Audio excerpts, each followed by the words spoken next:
I'm like, hey, can you cuff me, put me in the car or something? It's real cold out here. Right. Got no shoes on or nothing. He's like, yeah, let me take you in the car. And then he came and he sat down next to me and he was like, hey, are you okay today? I'm like, man, I had a rough last couple of months. And I started explaining to him, cheating on my lady, stealing from my job, like training and stealing money from my job and sleeping with all of these women and doing these edibles. And it's every day, like, just, I don't have no friends. I have no one because my two closest friends got arrested right in front of me. And the police told me don't talk to them anymore because they're being investigated by the feds and I can't deal with them anymore. And I've just been taking care of these kids. And I started telling him my whole life. There came a point that he just started crying. And I'm like, am I crazy? And he's like, no, it just sounds like you had a really tough couple of months. It's like you get forgiven, and it's like the enemy has a way of like making you feel like you ain't really forgiven. Yeah. That didn't really happen. That's not really who you are. If you was, how you forgiving and you in jail again? Yeah. How you forgiving you out here slapping women? Yeah. Sheesh. I knew this was gonna be. I knew today was gonna be like heavy because of what happened yesterday. I knew it was gonna be heavy. I knew it was gonna be powerful. I didn't know how powerful. I didn't know how much you were gonna bless. But like I knew that yesterday wasn't for nothing. Appreciate you, bruh. Hey, welcome to God's Glory and Men's Real Stories. Hey, whether this is your first time joining us or hey, you've been coming from the start, I'm grateful you're here. I want you to look at this as a safe space because that's exactly what it is. It is a safe space for real stories and conversations. We're talking about stories of struggles, healing, and hope that we find God in. No matter what your journey looks like, know that it matters. You matter, and your story isn't over. So before we get all the way in there, let's do some brief announcements real quick. If you're watching our YouTube, go ahead and hit the thumbs up. That way we know you were here. Whether you're watching there or if you're watching somewhere, Spotify or whatever, I need you all to subscribe. So do that now. That way you'll never miss an episode. And don't keep these conversations to yourself. I want you to share this with somebody who needs to hear this episode. So now that all those announcements are out the way, I'm excited. Let's get in there. I have a brother here today who, let's see, it's interesting. I meet brothers in the most peculiar spaces, and most of these spaces are places I would not have found myself in the past years is because of how uncomfortable or how unqualified I would have felt to be in those spaces. Well, today's special guest, I met him while he was on assignment, and we don't always get to pick our assignments. Many of these assignments are byproducts of our consequences or just byproducts of our choices. And I think that the beauty of it is that the friendships that come out of them, the friendships that come out of the opportunities where I get to meet brothers are ones where God knew that in those opportunities, he would never miss. And as my brother likes to say, God doesn't miss. I'm excited to welcome and excited to have him on the episode today. My brother, our brother, Unique Edwards. Welcome him to the episode. What's going on, bro? Hey, how you doing today, bro? Cut it out, man. What is going on? It's like, you know what? Every time I do this, man, like the second, like I'll be talking to people and the second I'll be like, welcome to the episode. And I look over to people and they be like, how you doing? And I'll be like, yo, what was that? Don't start that now. Like you just code switched. You gotta start off light and you gotta work your way up. Okay, my bad. Right? My bad. Give an appetizer. But like, you know what? Let me get a glass of water with a lemon in it. My bad. Some breadsticks. Okay, I'm gonna let you work it in there. Right. Okay, sorry. Welcome to the show today, brother. Thank you for having me. Yes. So, for those who don't know you, for those who are like, who is this guy? Let me give you an opportunity to just give yourself a brief introduction of who Unique is to those who don't know you. I'm gonna keep it brief and short. Please. I'm a child of God. Come on. I am a pastor. Yeah. And I am a prophet. Okay. And I say them in those orders because those are the orders that God gave it to me. Okay.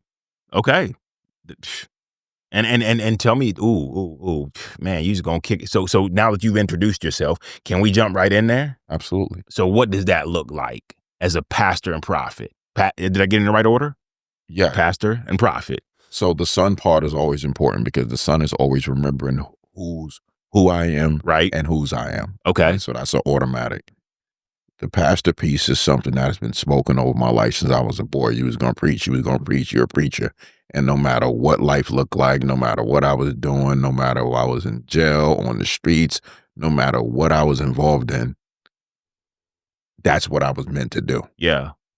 So over the years, over the last 6 years of really leaning into the love of God, to really leaning into like, well, what is my purpose? You know what I mean? Like, Yeah. what is my purpose? Truth be told, I believe those 3 things were spoken. Not even believe. Last year, while I was in jail, those 3 things were spoken to me by God, that it was only from God, that now at 49 years old, I finally know what my purpose is, who I am, whose I am, and what I am. Yeah. Yeah. Okay. So in knowing that now, outside of like joining me today, where we get to worship, what does that normally look like in your life as far as like how he uses you with the titles and the responsibility and the assignment he gives you, because you've had some wild assignments. It's daily, right? So it's give us this day our daily bread. Yeah. No matter who you come in contact with. There's a scripture about you never know if you might be entertaining an angel.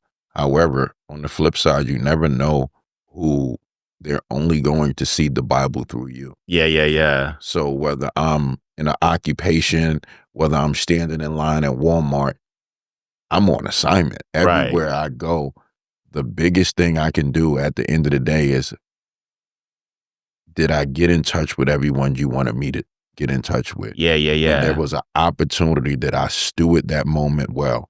When this woman looked down and I stopped in the store, was like, hey, man, let me grab that for you. Yeah. And then she's like, did I steward that moment well and lead her to Christ?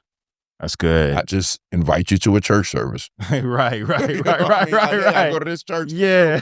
All right, that's going to come. But was I the living word? Was I the book of Eli in that moment? Okay. I can dig it. No, I can dig it. And me and you have talked about that on many occasions, where it's like, how are people seeing Jesus through our encounters and actions? And so that even makes me think about our first encounter. Like how, like, first of all, our first encounter was pretty crazy. You want a backstory? Yeah, oh no, we're gonna jump all the way back. I mean, because okay, yeah. So let's jump before and then work our way up to there, of like who Unique is and how God got you here. Is that cool? Can we do that? I normally No, you know that's what? fine. Let God lead you on however you share that. So let's break it down a different way. Yeah. Right. Okay.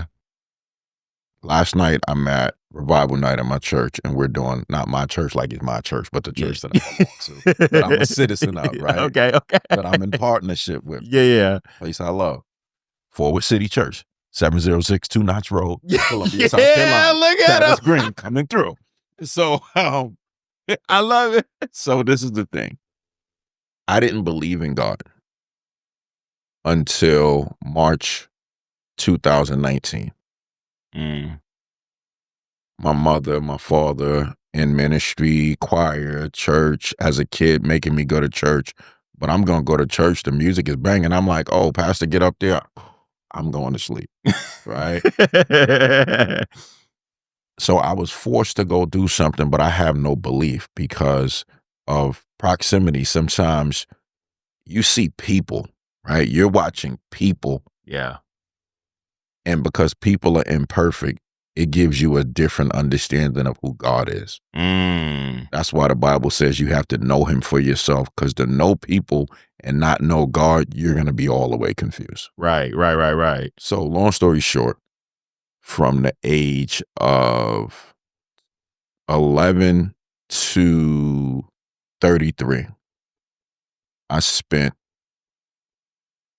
17 years in prison, 15 months in a residential school. I attended 8 middle schools based on my behaviors. I got shot when I was 14 years old. First time I sold drugs, I was 12 years old, Mm-hmm. right? By the time I'm 16 years old, and I grew up in Brooklyn, New York, and in Jersey, I'm moving around.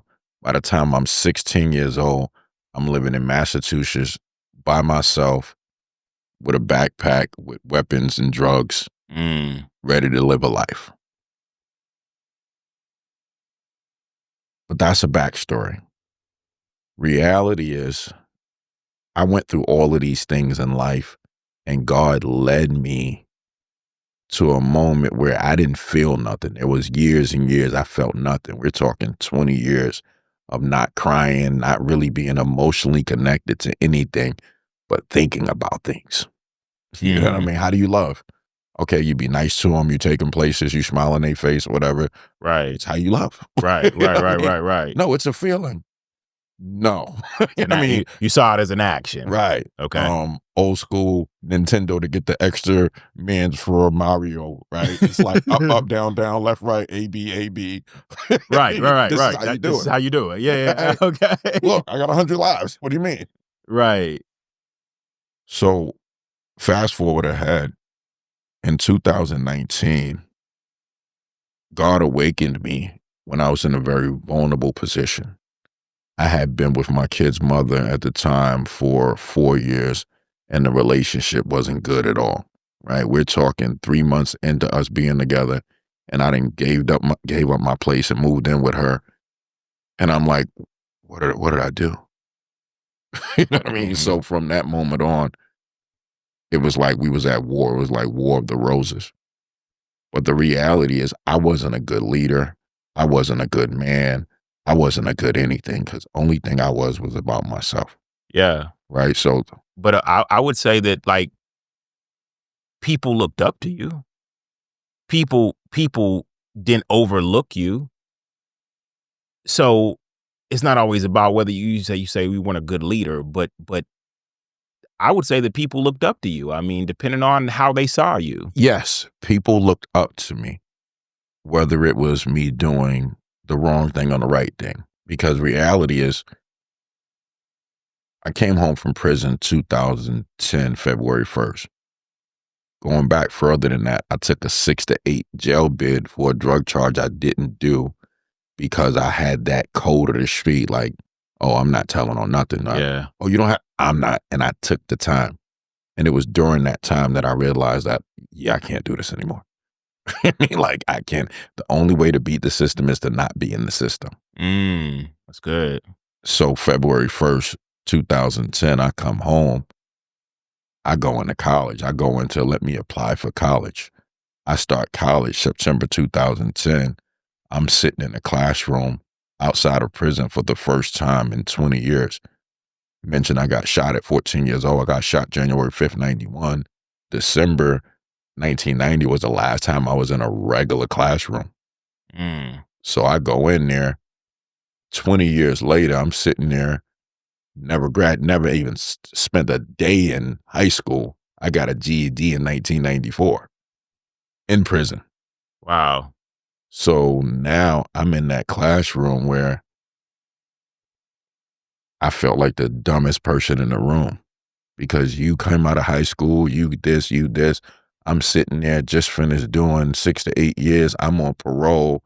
I don't know what my life is going. Everyone I know is selling drugs or using drugs. And I'm in this classroom like, I have to be here so I don't die or go back to prison. We don't think the same. Right. For sure. Like, we're not Yeah. like, I have to do this. Yeah. And I did it. Right. Right.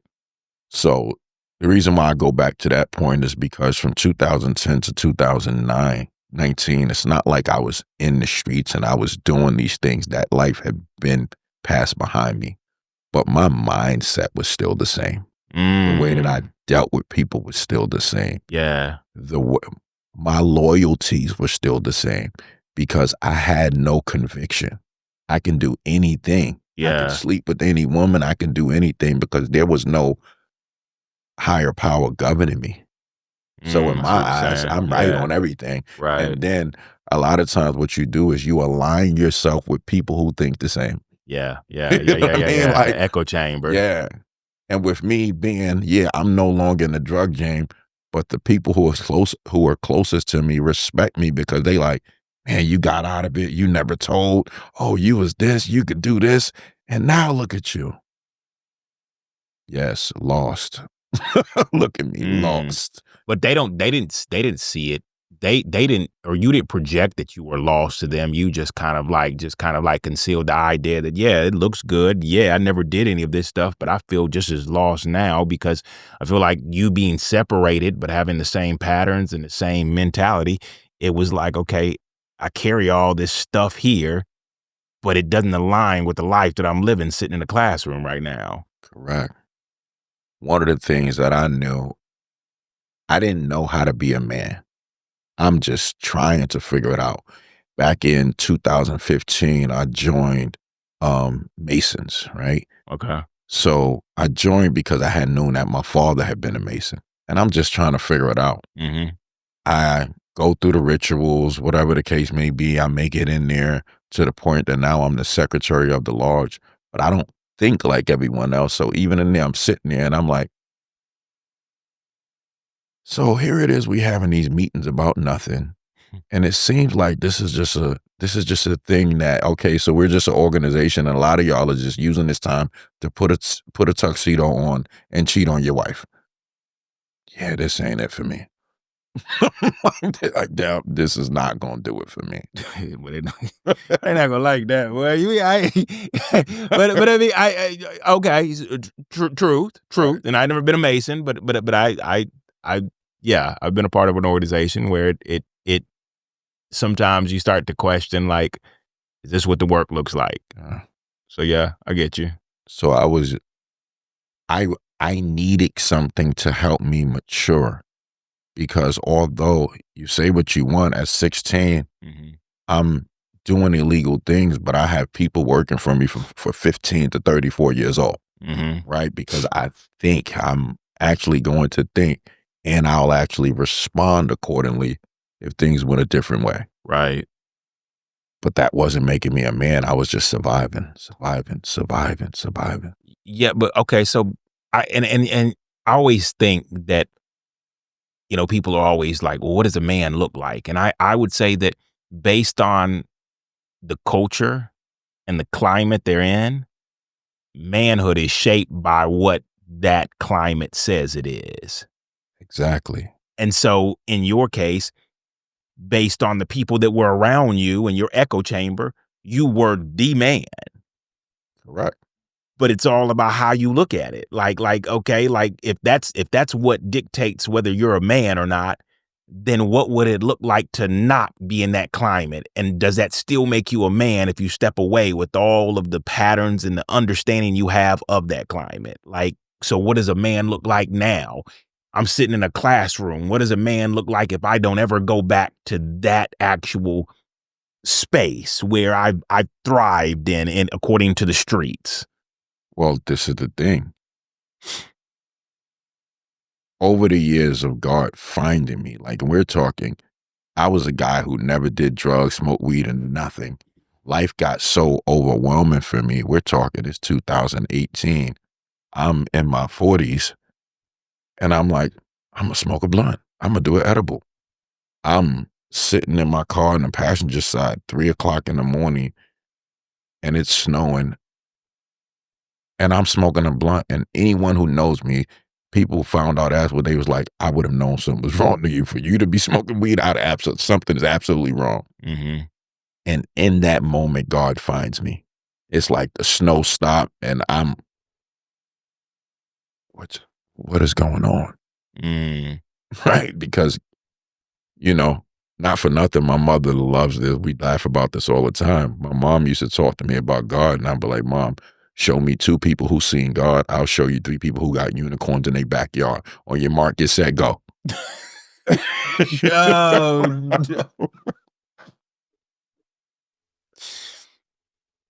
How did she respond to that?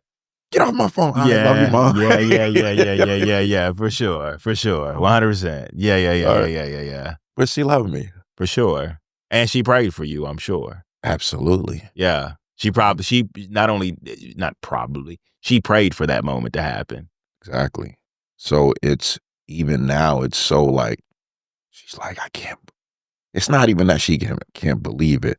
It's the believe in what you prayed for actually came to pass. For sure, and came to pass the way it did. Like, Yeah. okay, well, I saw this moment where you'd finally join me in church and you'd give your life to Christ, and God's like, Like I a mean, Tyler that's Perry movie. right. But he's like, I got other plans. Like, I want to catch him when he's all by himself and he's sitting there and he's feeling lost and he's doing something that he has no business doing by himself in a place of like vulnerability. I'm completely vulnerable right now. You know, during this time, me and my kid's mother, we realized we can't go on like this. I had been a personal trainer for 8 years, private studio, making great money. We were parting ways. I had 2 biological sons, but she had 2 children. So we raising 4 kids. But when I'm telling you, I was so lost, it got to a moment that twice within a 2-week span, I was gonna kill myself. Mm.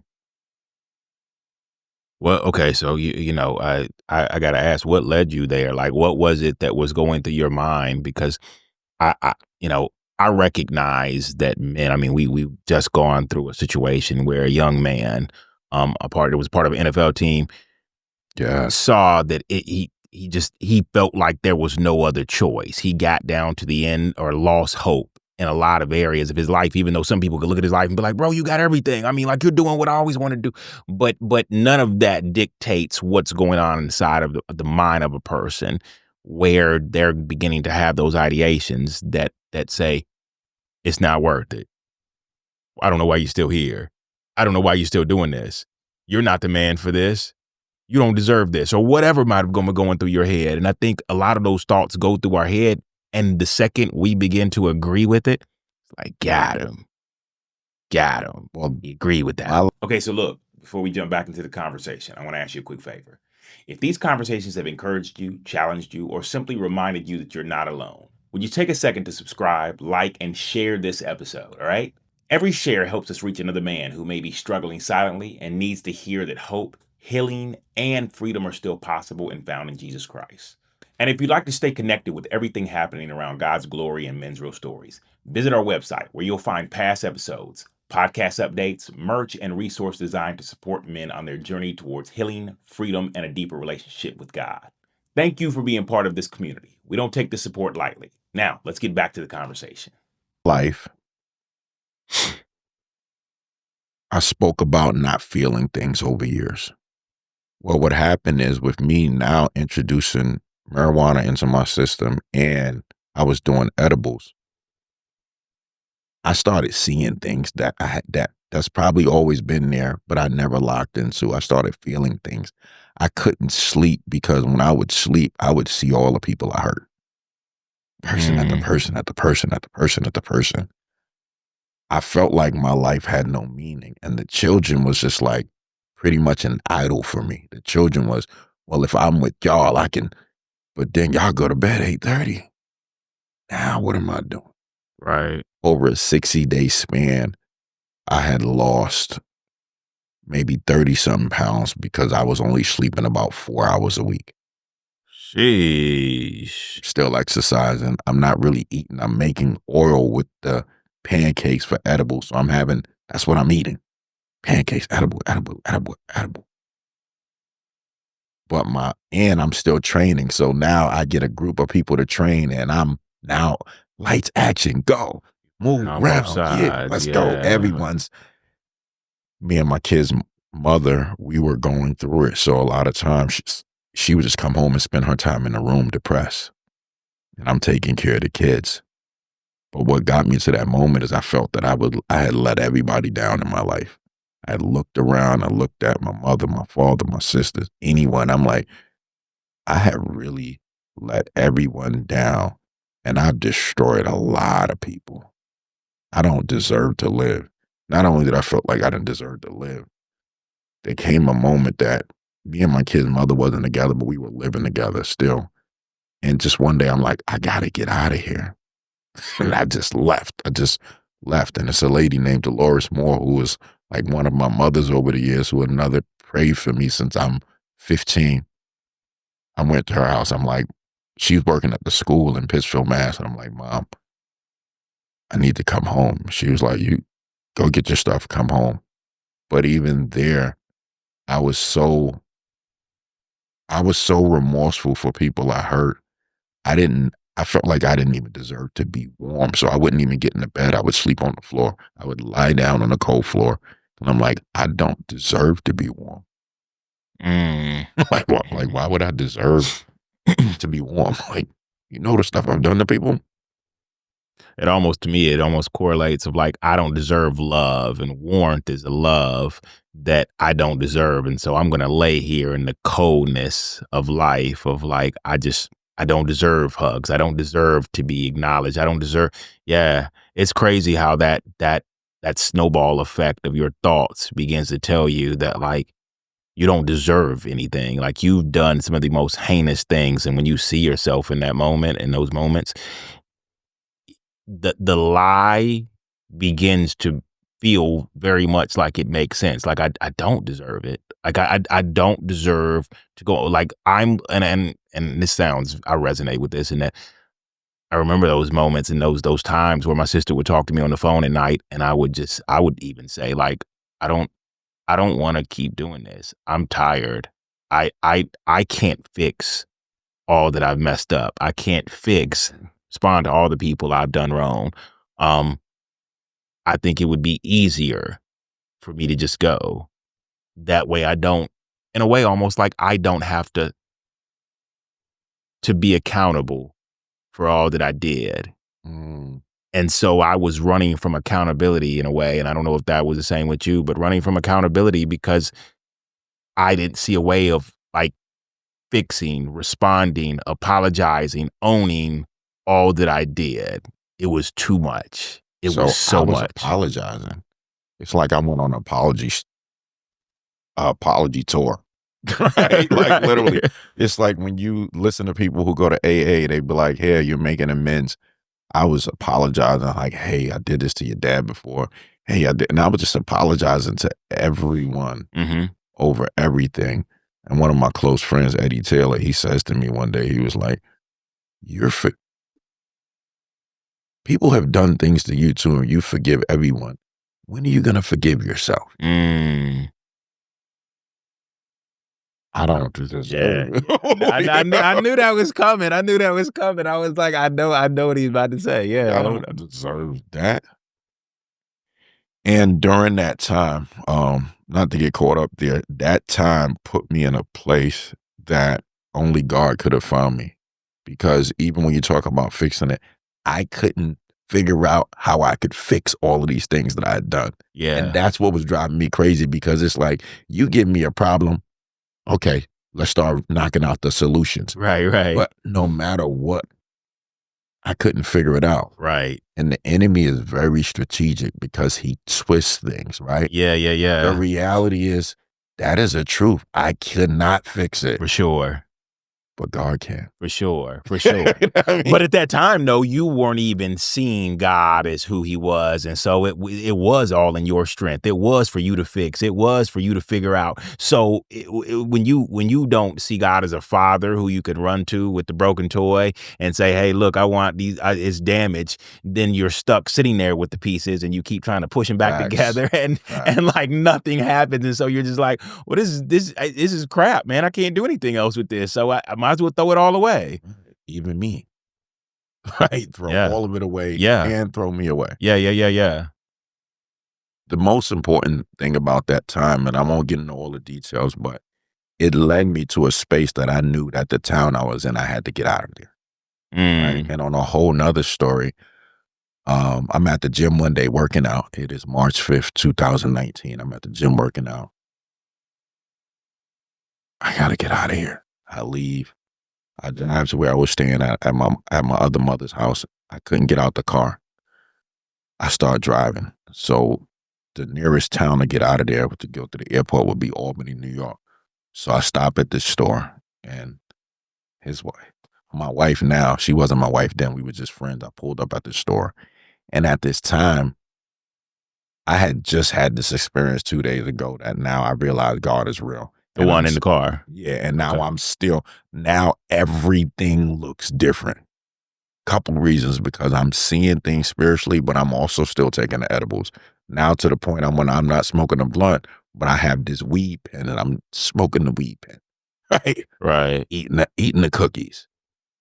And I have 2 songs playing. I have Imagine Me by Kirk Franklin playing over and over. And matter of fact, it was one song. I had that song playing over and over again in my car. Imagine me being free, just, and I'm over. And I don't know why it's playing. I just know it's playing. And I pull up to her store and I texted her, asked her to come outside. She came outside, she walked to the car. And I'm just in the car crying, completely broken. Right? I'm in the car crying, and it blew her mind, because for her, I was the strongest man person she had ever met in her life. Right. Right? She like, you headstrong, you do this, you get the smoking band in the city, you marching, you went to college, graduated. You are the strongest. Yeah, what they used to call you? Big Tyson. I'm about to say, we got to bring him up in this conversation. Tyson, Yeah. Big Tyson with Bell money. Yeah. But Big Tyson didn't have no emotion. Right. Like, so to her to see Tyson crying, Yeah. it broke her. She panicked. And the thing about her is that we have been friends since 2012, and she was an evangelist. So we having hours and hours of conversation that she's talking to me about God, and I'm, girl, so you mean to tell me? Like, so you mean to tell me? Right. Show me. What? Oh, where you at? But she started praying immediately because it blew her mind to see me like that. And the only thing she could think is that he's under spiritual attack. He's under, and she was like, and his mind is gone. So when she get in the car with me, she said, because I couldn't remember this, she was like, I couldn't talk. And she said, but my mind is so strong, I knew that I had to get shorter breaths. So I grabbed a straw to breathe out of a straw. Because I'm erratic. I'm like, but also, I learned this afterwards. When you're getting tortured in the military, anything like that, the stuff they don't talk about, what they do is they deprive you of food and they deprive you of sleep. Because if those 2 things aren't present, your mind does not work properly. You need to rest and you need to feed yourself. So if you're not eating and you're not sleeping, your mind, you start to hallucinate automatically. Long story short with that, she helped me. She got me something to eat. I didn't want to take nothing. She like, no. Oh, because before this, I had like probably $9,000 left in my name. I gave everything to my kid's mother because I just knew like I don't deserve anything anyway. Why would I hold this money? Right. And I made it out of town. I made it to Albany. Ended up getting a room, calmed down. The further I got away from the town, things were better. Got a room that night. Next morning I woke up and I heard like clear as day, go. I'm in the room. I'm looking like, is there a Bluetooth speaker or something in here? Like, what was that? What's going on? Yeah. Oh. Yeah. I remember grabbing whatever stuff I had and running downstairs to my car and jumping in the car and just started driving to South Carolina. From New York? Yeah. Had no idea where it was going, but I knew. Just to jump in the car and drive. Go. Took off. So wait, why South Carolina? So my dad lives here. My dad lives in Simpsonville. Okay. My mother, my older brother, my sister, they all live in Columbia. So I didn't know. I knew that I needed to get to the Father, and I was thinking that it was get to my Father. but I Mm. had to get to the father, Okay. Okay. Okay. right? So Okay. I didn't feel safe. So I'm in the car. I call my dad. He's like, come. He give me instructions like, hey, don't put no rap music on.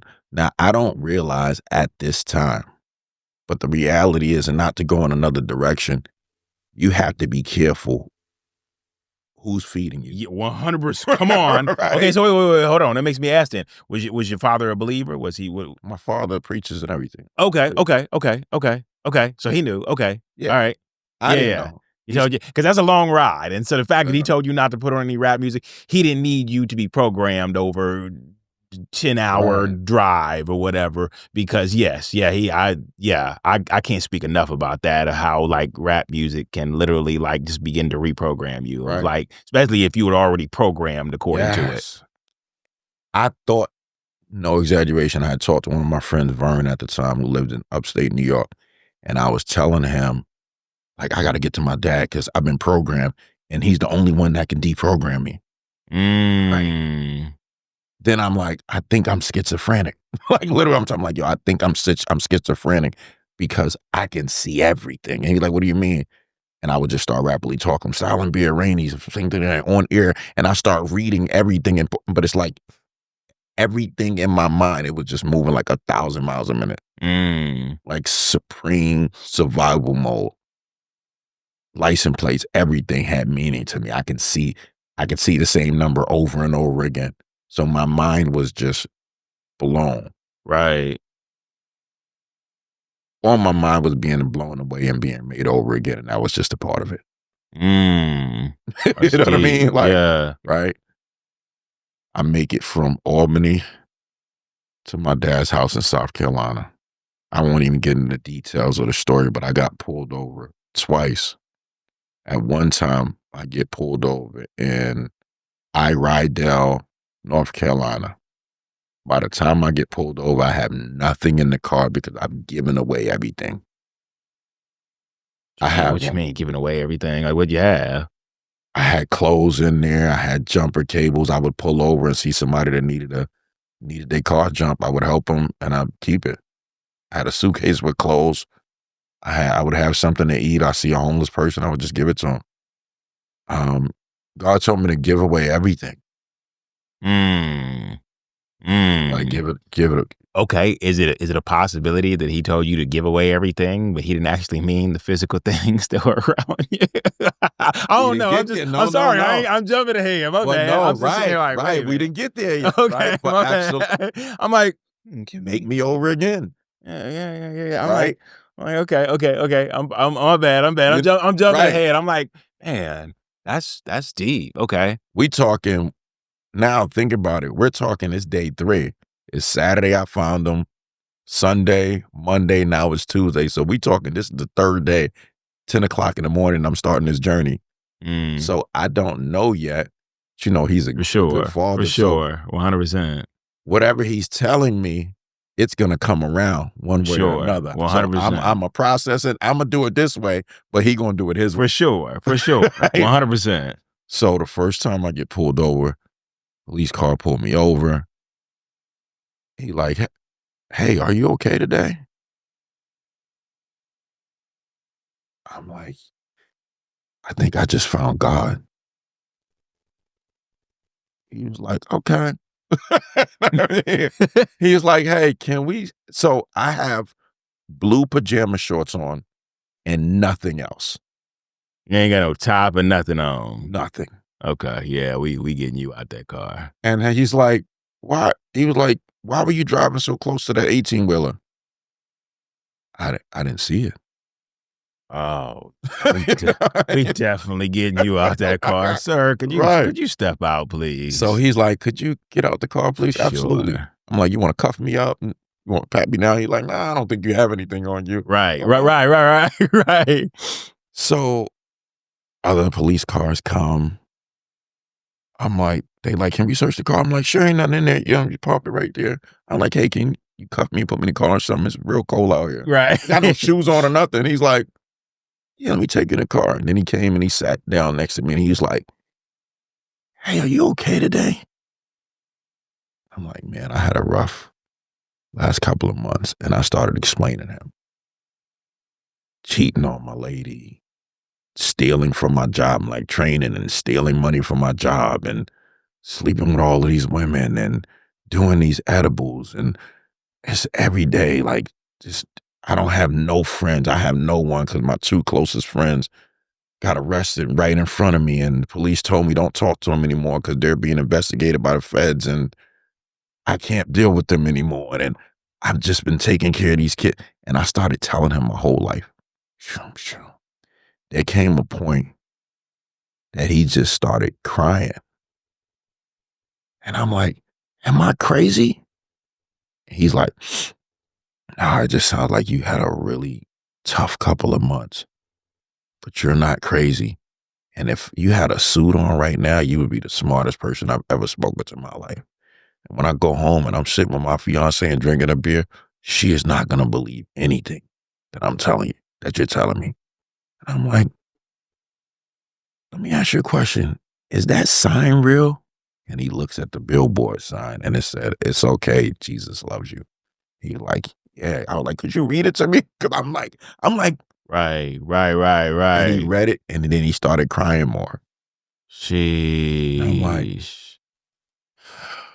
okay. They called my kid's mom here because there was a lot going on. And some of it was in her pain, she saw that I was very, very vulnerable. So she was doing things like tit for tat, like I'm gonna break you now. You think Mm. out of her pain, not out of her. Right, right, right, right. So, but now once I done left, now she's calling him, can you bring him home? Take him to the hospital. And they like, ma'am, nothing is wrong with him. They like, Mm. we can't grab him up. Right. Second time I get stopped, they bring an ambulance, they check my blood and everything. They like, yeah, it's fine. His heart rates is everything is perfectly fine. There's nothing wrong with him. Right. Finally make it to Greenville, South Carolina. My dad, I went the wrong way. They come and get me. I said, he like, just stay where you at. I'm gonna come get you. He come get me. I get in the, he bring me clothes. I'm in the passenger side. I start crying like, Dad, what's wrong with me? He's like, son, just, you're gonna be okay. He bring me to his house. I get in the shower. He give me something to wear. I got out of that shower and my mind just snap, Mm. snap to the point that they end up, when I'm telling you snap, they said, one point I just jumped up from the ground and jumped to the counter. They like, yo, my dad called my brother. They on the phone. They like call the cops. Cops come. They like, does he have some special training or something? Like the way he's moving. There's, my dad like, nah, he just been in a lot of stuff. And believe it or not, they call an ambulance. Ambulance come, they shoot me with a tranquilizer gun. So they shoot me with a tranquilizer gun. And the word is I went to calm down. But then I'm like, I would just jump up. And they were like, what kind of drugs is he on? They're like, I don't think he's on anything. I picked the whole couch up with one hand.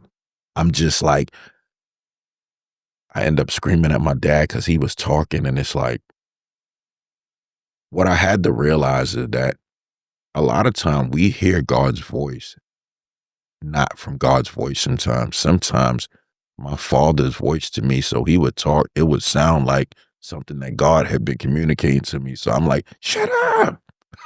Stop talking. Mm. Right. Mm. Well, they end up shooting me with another tranquilizer gun after that one didn't calm down. And they strapped me in and took me to Greenville Mental Hospital. So okay, so I got a question. I'm just do you know why you were responding to his voice, God's voice, however you saw it, the way you were, and what was going on in your mind as far as like your response to it that made you pop up? Because I know you said you were like, okay, shut up, but like, what do you remember what was going on in that moment? It's like I could hear someone talking to me Mm-hmm. inside my head, Okay. Okay. and it Okay. was loud. Okay. It's like, this shouldn't be here. Okay, so for somebody that's been, like, constantly and I think I'm not gonna get ahead of you here, but for somebody who has constantly said, "Well, I don't see God, so I don't believe in God," it's almost like now you're still not seeing him, but you're hearing him loud and clear, and I think that would freak any of us out because I got a similar story. I was sitting here and I'm like, where it's like, okay, I didn't make that voice up, but I heard it loud and clear, loud enough to where I ran to somebody else and was like, "What did he tell you? Did you hear that?" You're like, And I'm "Oh." like, and I'm being looked at like I'm crazy. So now I go into the space of like, all right, am I crazy? No, I didn't make that up. I heard that. I heard that loud and clear. There was no denying that. Okay. All right. Okay. I'm following you. Yeah. I'm following you. But I mean, the truth of the matter is if you don't believe in God or if you're on the verge of like, I've never seen him, so it's hard to believe him. Even though I've had some encounters here over the past couple days, like No, this is the no. same. That trip, Mhm, no matter what has happened in life since those couple of days, mhm, how hard it gets, anything, I always go back to that moment because God showed me things. Like God showed me that he's real. I know okay, without a doubt okay, that right now, if God wanted to pick me up and throw me up against the wall, he could. mhm, I don't believe that. I know that. okay, Like there's no debate. Like I would never debate. Okay, somebody be like, "Oh no, he can't." Okay, right. I believe you at this point. I don't need any more proof. I got it. I'm in full belief. Okay, so you're here and you're fighting with him talking in your head. Mm, I was you know what it is. Even in this moment, thinking about it, when you are in the street, you do not have. Let me rephrase that. When you are looked at as a certain person, and when you're arrogant and you have this mindset of, "Do you know who I think I am?" mhm, You don't feel. You don't buy into feelings. You stay away from it. So anything creates a feeling. You can treat it as anger and deal with it that way, but mhm, you don't buy into that. God stripped me down naked, not just physically, but emotionally. That now I'm hearing, I'm feeling. And now when I look back at it, what it is that I was afraid and I didn't know what fear felt like. I mm, didn't understand. But even right now in this moment, I'm like, "Oh, I was afraid. mm, I was scared." But he kept, "All right, keep going. Get back in the car." I'm not getting in that car. Get in the car. I want to get in the car. And I would get back in the car. like, mhm, like go, get off on this exit. I don't want to get off on this exit, but I'm getting off. mhm. And I get there and now somebody pull over and they need a jump and I would jump their car. And it kept happening over and over again during Oh, the journey, wow. over and over again.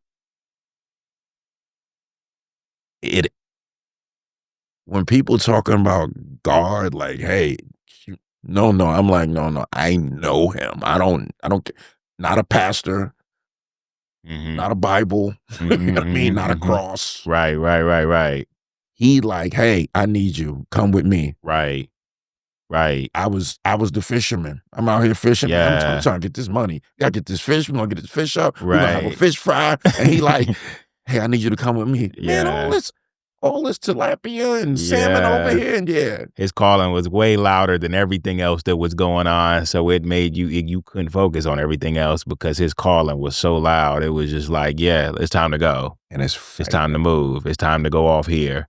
I got something for you to do here. Yeah. I got something for you to do here." And Yeah, wow.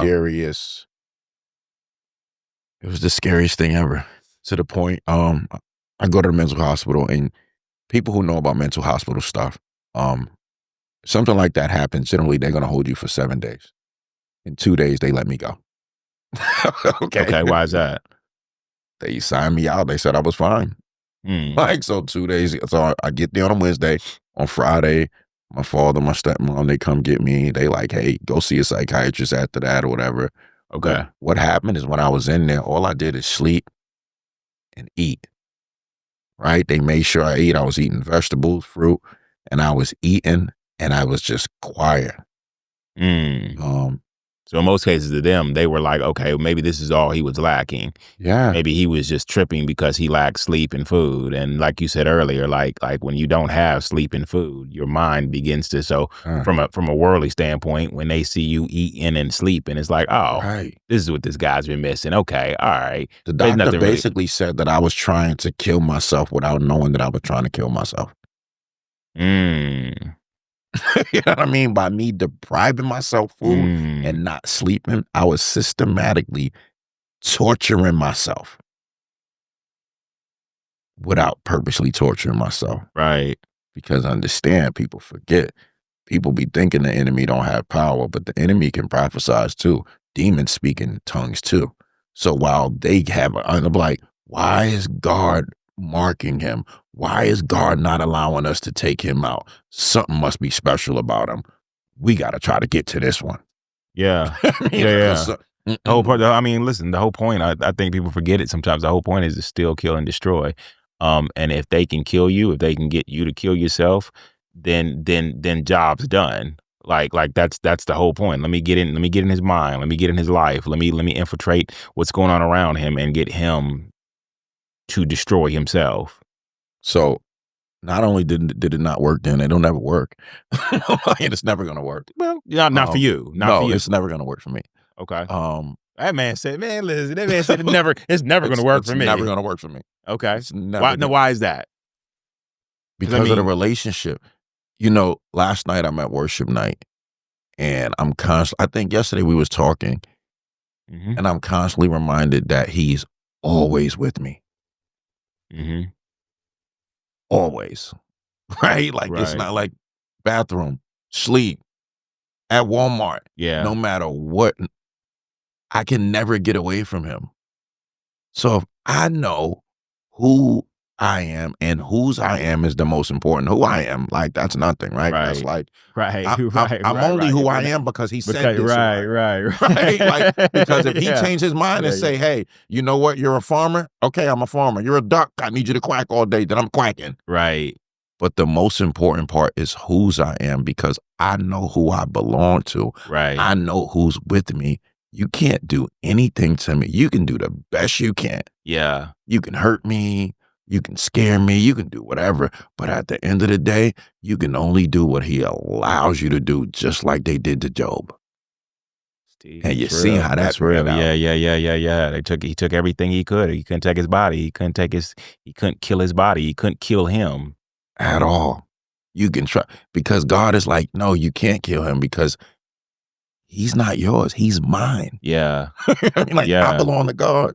yeah, So you cannot take me out. And I don't say that in arrogantly. I say that if he allow it and it's for the greater glory, he will allow it. right, right. But then I'm gonna be hanging with him all day anyway.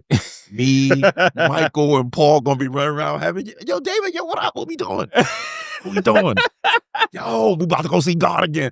Yo, I bet you my worship gonna be louder than yours today. Nah, Your dancing won't be better though. I'ma try. I'ma try. Pull out the Chris Brown moves. Gotta have YouTube in heaven. I can practice. Like literally. Okay, so at this point, you've been released. You're sitting there. What's going through your head? Because I don't think it matters so much what's going through your parents' head or through your family's Nothing. head, but what's going through your head now? Nothing. Nothing was going through my head because I was still in shock. Maybe not shock. I was still in awe. I Okay, was in awe. okay, So Sunday come and this March 10th, 2019, which is ironic. I got to go backwards. When I got shot January 5th, 1991, I came out of ICU. They put me in the recovery unit.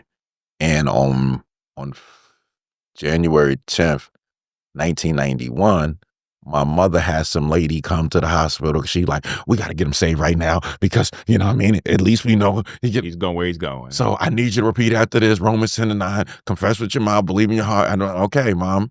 That makes complete sense. But hey there, before we continue on with today's episode of God's Glory and Men's Real Stories, we want to take a moment to share something special with you. Our new sponsor, Confined Space Coffee.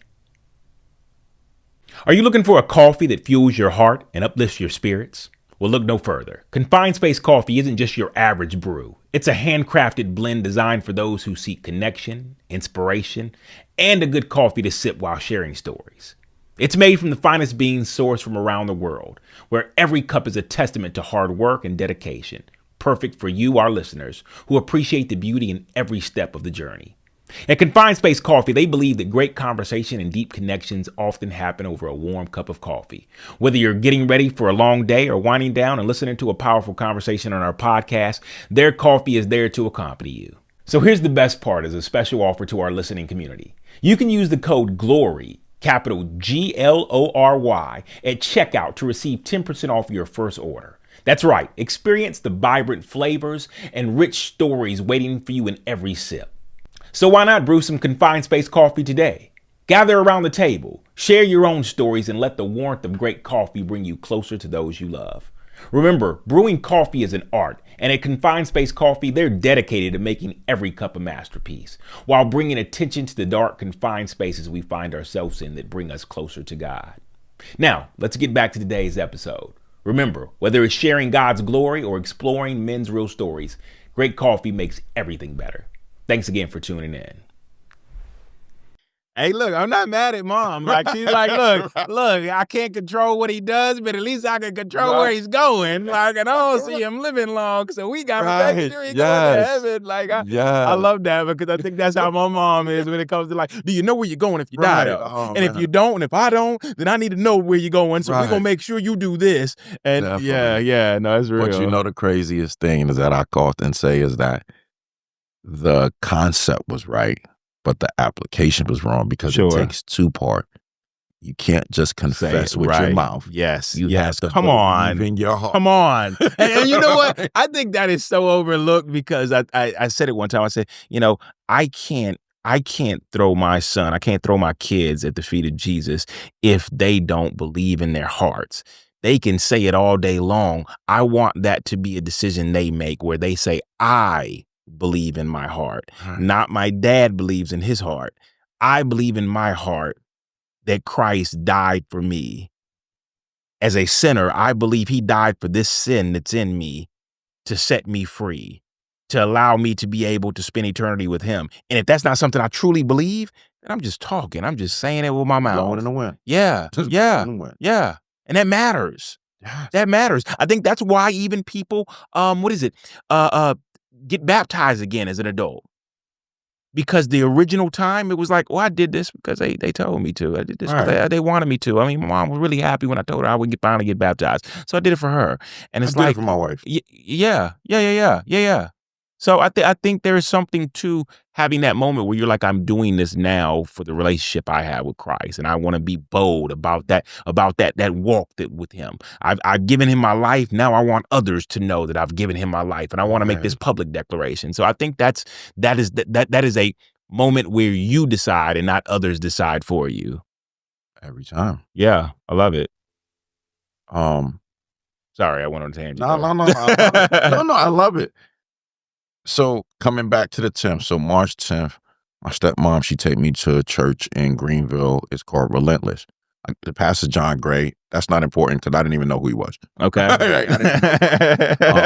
But this white guy who I ended up reaching out to him a couple of years ago, his name was Daniel Graves. Daniel Graves. He's preaching a message called King Me Part 2. I don't care how many, maybe 1,000 people in there. I just felt like he was talking to me, right? It took me years later studying to understand that what happens is he's up there preaching, but the Holy Spirit is the translator. So he's not talking to me, but God is talking to me. Come on. Right? Yeah. So at the time, I'm like, I'm going to say something to my mom and I'll be like, Mom, you told him I was coming today? And she laughed. No. I'm like, I'm sitting there. I love this. So then towards the end of the sermon, I watch it sometimes on YouTube because it bugs me out because I'm talking to her and I was like, Mom, I don't think I'm saved. I'm not saved. Well, and then, and if you want to rededicate yourself, no, she's like, yeah, you just got to rededicate. And if you want to rededicate yourself, I'm like, I get up and jump. And I shoot up there. The reason why I watch the sermon sometimes is because I know there was a bunch of people up there, but at the end of the YouTube sermon, you just see me and my bald head, and it looked like I'm the only sinner in the building. So don't nobody else. So nobody else Right. want to come up here with me. So I'm the only one. It's fine. I'm ready to go. Let's do this. Like forget them heathens. I'm here. But it was at that moment that I knew I have to say this in my heart, because I had to make this confession that, hey, I got to get to it. Mm-hmm. Mm-hmm.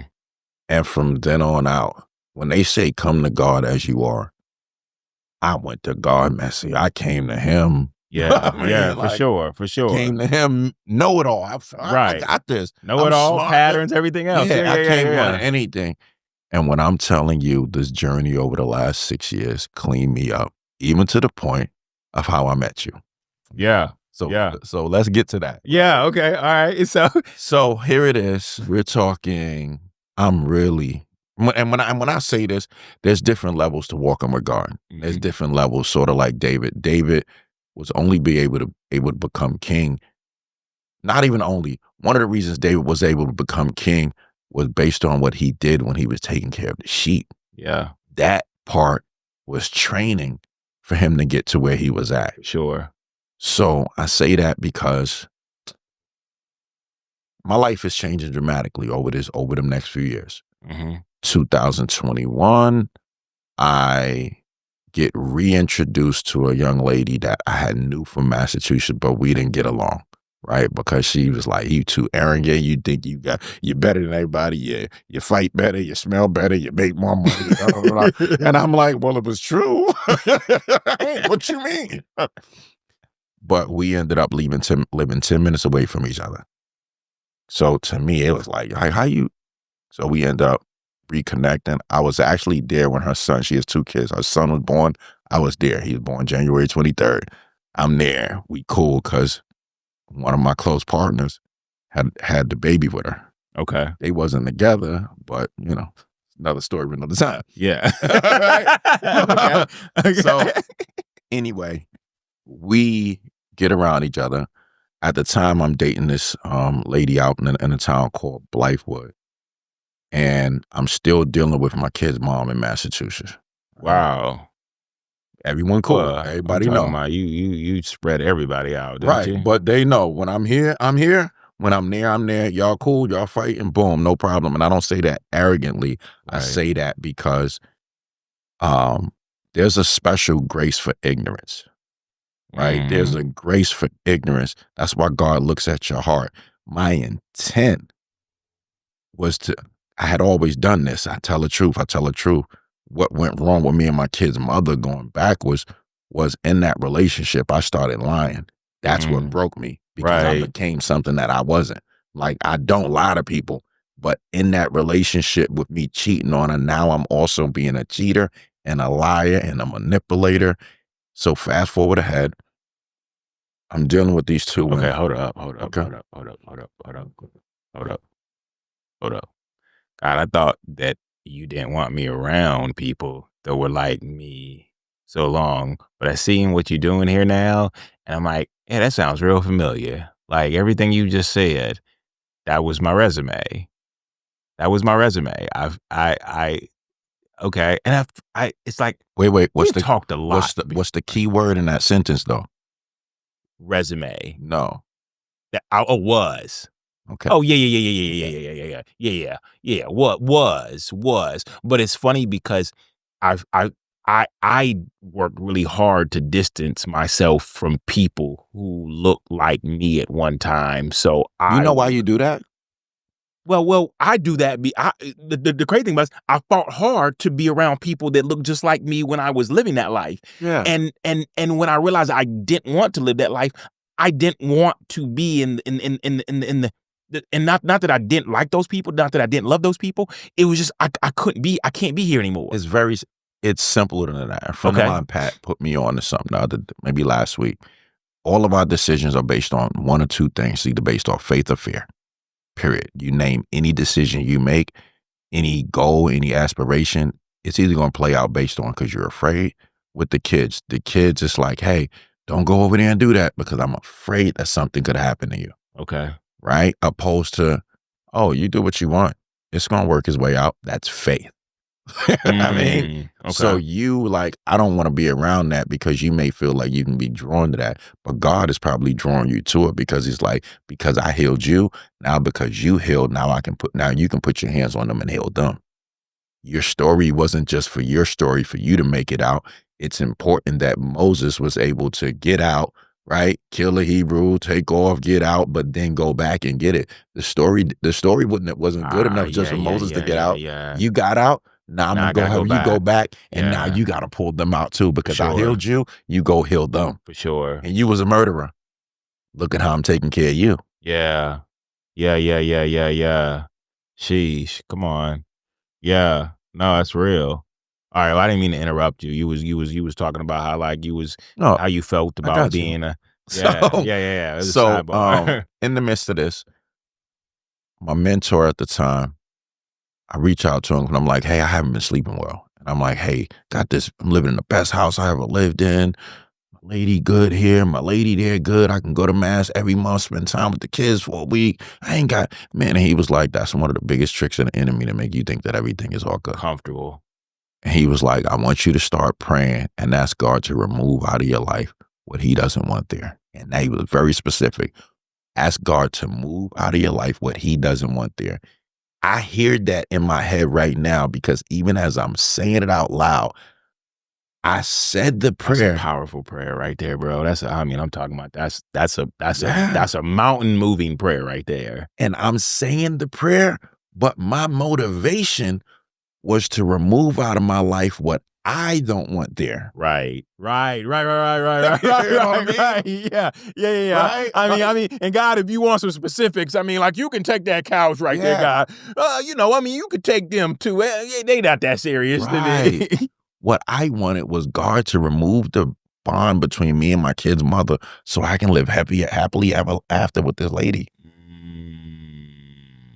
I went to go visit Massachusetts.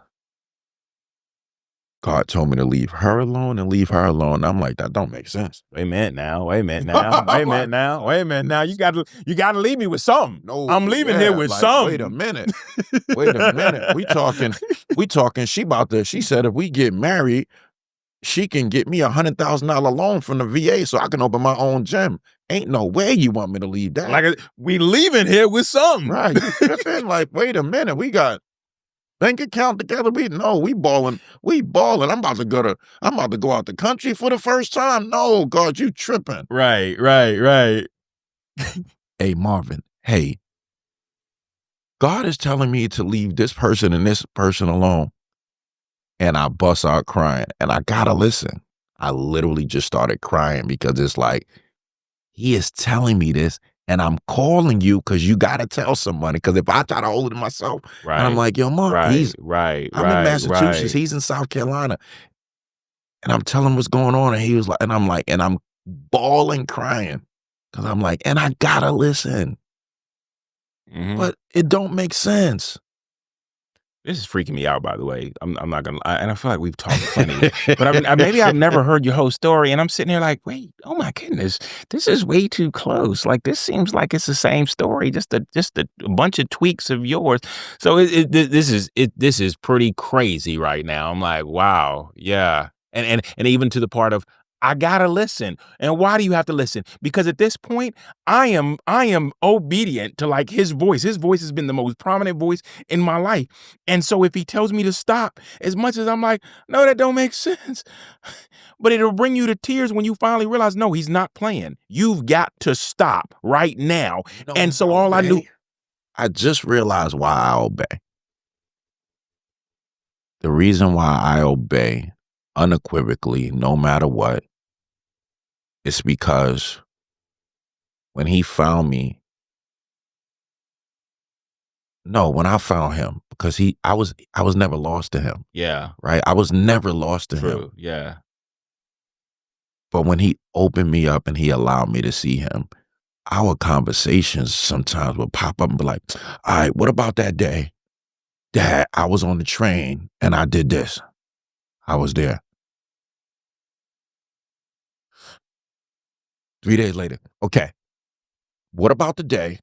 I mean, It's just like in the Bible. I saw you there. I saw yeah, you sitting there on the train. I was there. yes. So my thing was, so you mean to tell me I did all of this and you was there and you didn't let me die? No matter how hard I tried, you didn't let me kill anyone because you knew I couldn't live with that? No matter what I've done, you was there and you love me anyway. No matter how much I've done, God has like, but I love you anyway. Mm. No, but God, I didn't love me. Yeah, yeah, yeah, yeah, yeah, You know yeah, what I yeah, yeah, mean? for sure.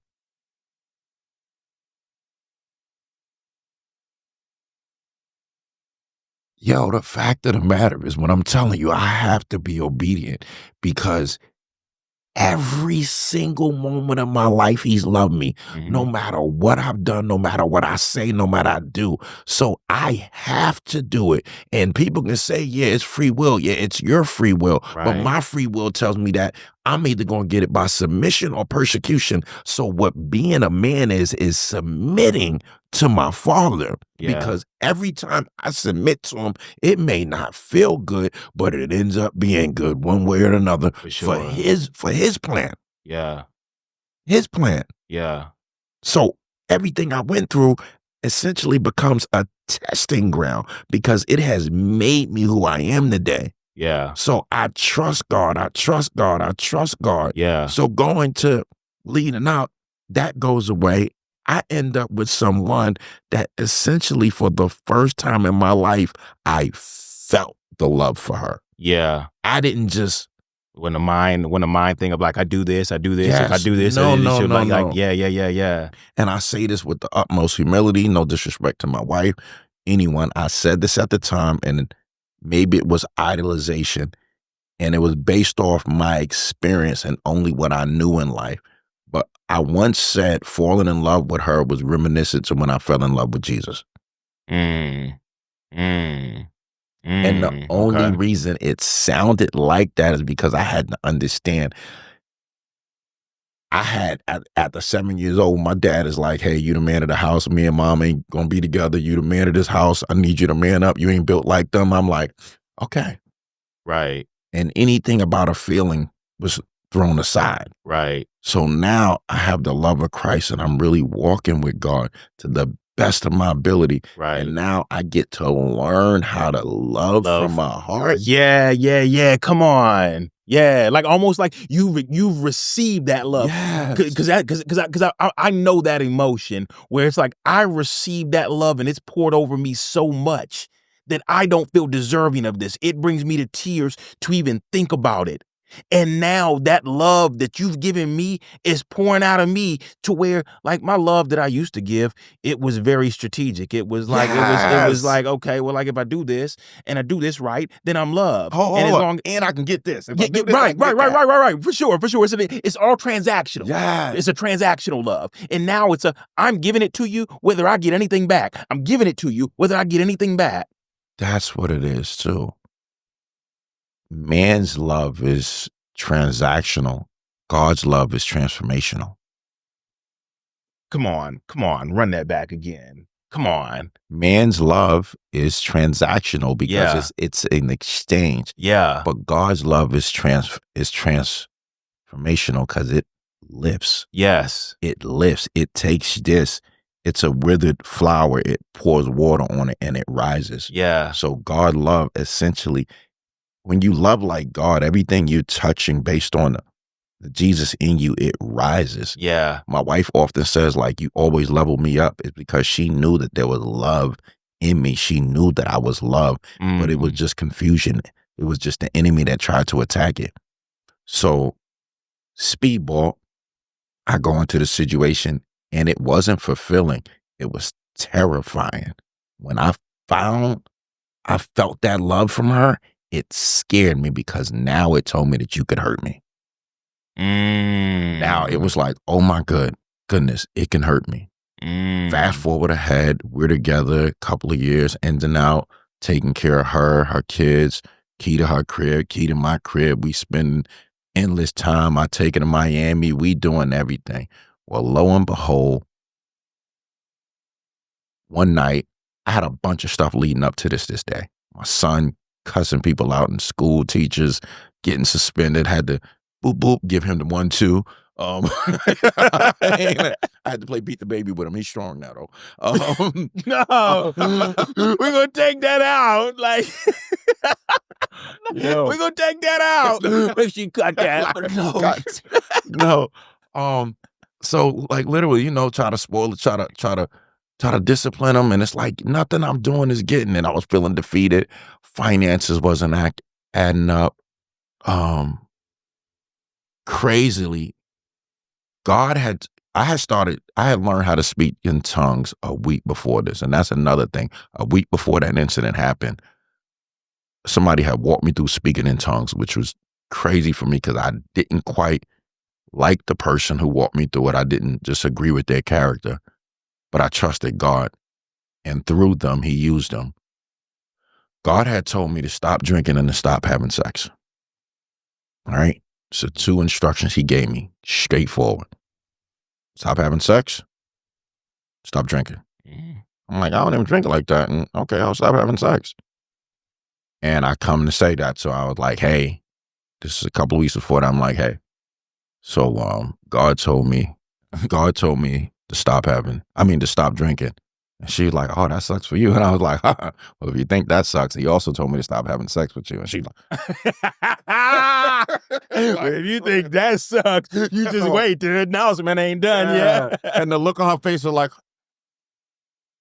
fast forward ahead, February 12th, 2023. I'm on the phone with a guy. He's going through something, talk him out of ending his life.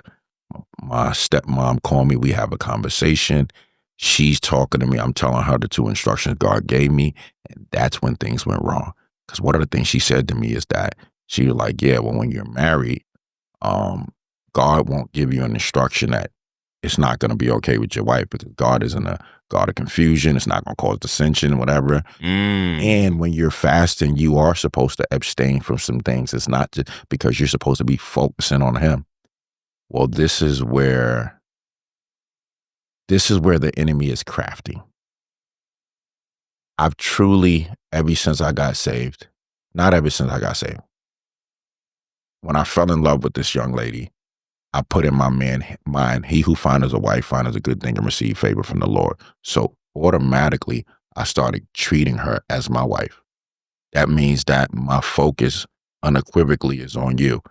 Time, interest, everything. So I am treating you as such. However, there's a key word in there. Come on. He who findeth a wife, every woman ain't a wife. Yes. Yeah. Yeah. So Come on. you may find a woman that you want to be your wife, but finding a woman does not mean you found a wife. I found a woman. So I had to write, the right application, but the wrong information. You know what I mean? Wow. So wow. Fast forward, it is now February 18th. I'm having this week. I had got the drink. I had got some alcohol the day before because Cyrus was getting in all this stuff. And I'm like, I'm frustrated. After I put my hands on him, I'm like, I'm making you sleep back here in this room. Like, enough is enough, man. What's up? And I'm frustrated because I'm like, man, this kid, I'm trying to do the best that I can. I'm putting him in good schools. I'm spending time with him. I'm praying for him, taking him to church. We go to the park, you name it.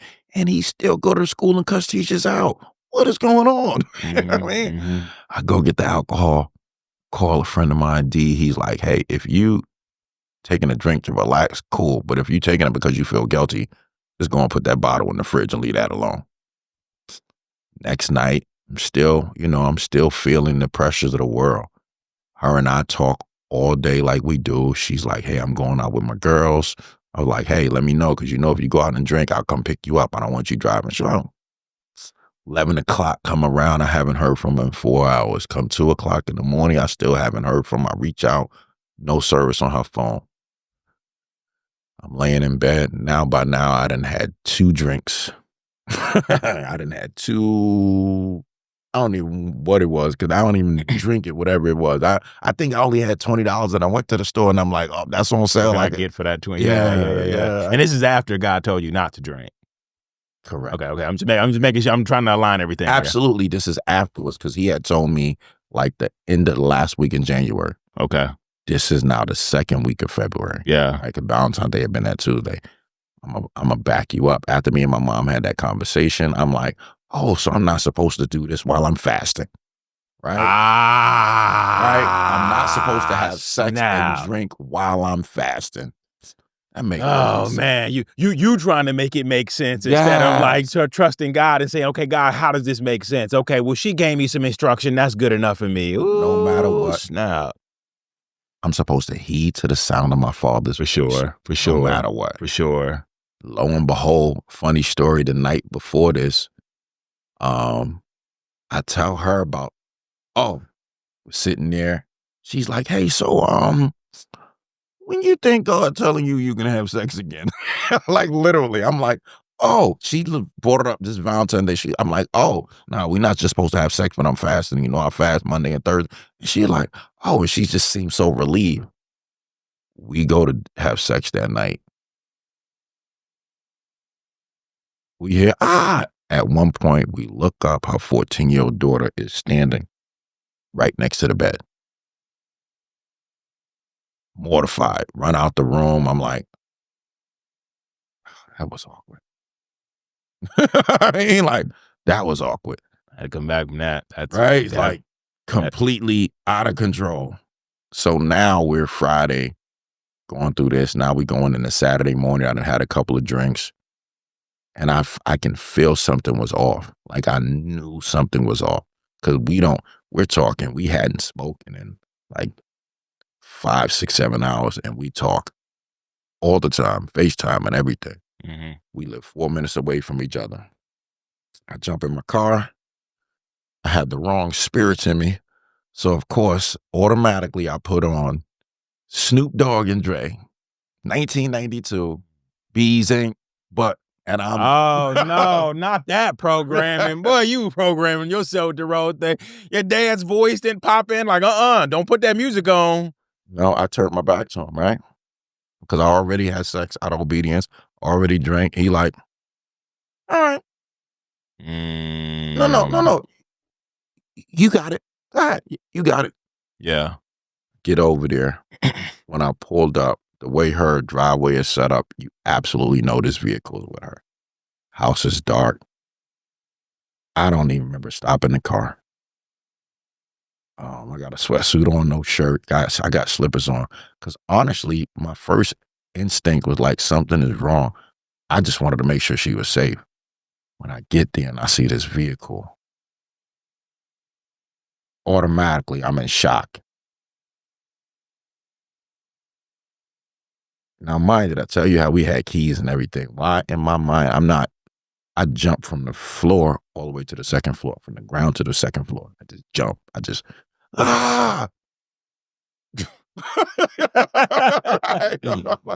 Tyson is back in the building, ladies and gentlemen. Big Tyson. Tyson is back in the building. I like to refer to it as, I love the Hulk. The best part of Hulk is Bruce Banner, not the Incredible Hulk. He doesn't want to be the Hulk. He's meek.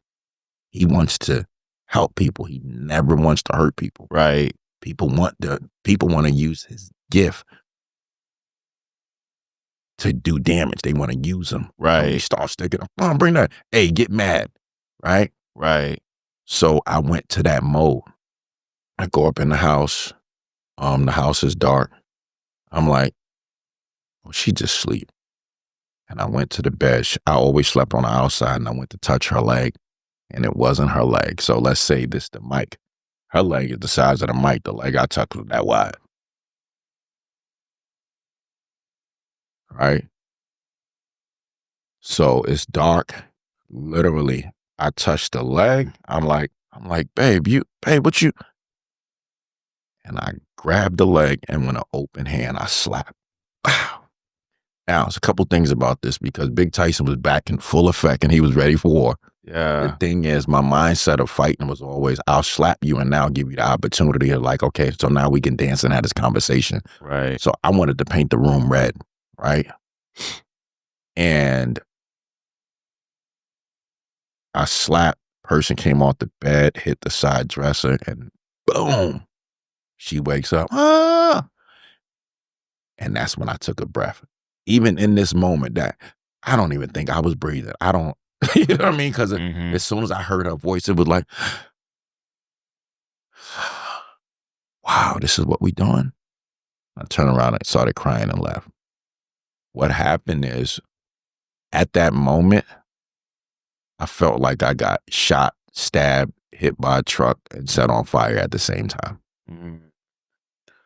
Mm. At the same Now, just to make time. sure I'm on the same page with you, this is the person that you finally gave your heart to, like Yes, like, yes, when I'm like, I was about to go propose in a few months. I'm looking at rings. I got the song, I got the outline, I got somebody, oh, you gonna play the piano and we gonna do it like this. We can do it. Yeah, Like yeah, yeah, yeah, I yeah. got him. And I leave the house, take off, I get in the car, call my boy D, telling him what happened. He like, yo, come to my house. I'm like, nah, I gotta go back. I can't believe she did this. Like I need to go back. Yeah. Turn back around the car, go there, the white car is gone. Well, what happened is she had left and went to my house. I go upstairs, I go walk in the room. Now the room is on light, on the lights on. I'm like, yo, I can't believe you. And I walk in there, and now it's not a man, it's a stud. And I had never put my hands on a woman before. I had never hit a woman before. And this person is sitting there on the ground bleeding. And I'm just like, oh my God, I didn't know you was a woman. I just woke up in this bed. I'm like, yo, I'm gonna go get my son straight. I'm gonna come back. I'll come turn myself in right now. I didn't know. Like, I didn't know. We've been together too. And now, not only am I devastated, now all the guilt, because now I did something. It's not about I did this. I lost complete control and I did this and look at what I've done to someone. I go downstairs. She comes back. She runs up on me. Yo, ain't nothing going on. I'm grabbing my arms and I'm You're coming down. I'm like, hey, please don't touch me. Because if I hit you, you would die. Got in my car and I left. I just started crying.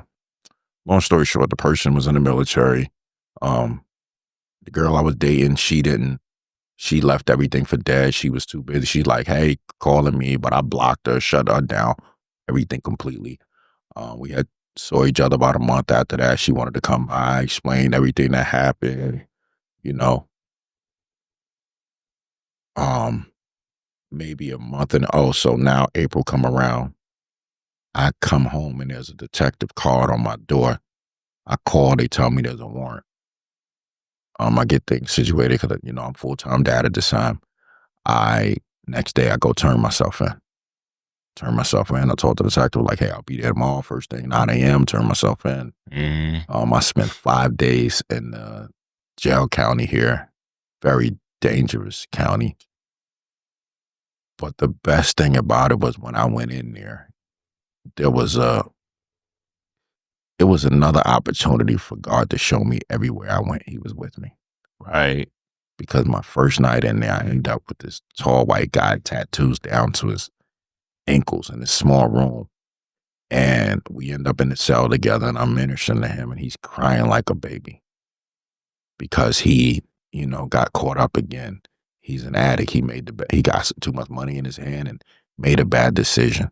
But I'm reminding him that God still loves him. Like, hey, your life is not over. This just gives you another opportunity to refocus and really be who God wants you to be. Mm-hmm. And we next day, I'm sitting there. They psychiatrists come around and interview everybody, talk to them. The lady's like, "What are you doing here? Like, you don't seem like." And I'm like, "Ma'am, do you drink?" And I'm like, she like, "Yeah." I was like, "Okay, you married?" Yeah. Your back go out. You take some medicine. You don't read the fine print. You and your husband go out to eat. You drink that glass of wine that you drink every time, but not knowing that it's going to interfere with your medicine. On the way home, you get into an accident and kill someone. You could be sitting right here because all it takes is one bad decision Yep. to end you up right here." Yep. She's like, "Oh my God, thank you. I hope you never come back here." And within 5 days, when I had no money, I remember I told you a couple of weeks ago, a Right, couple of yeah, months ago, I had yep. $20 to go get a drink. Right. I get bailed out for $75,000 because the people in my life loved me enough to get a bail bondsman and made sure I got out.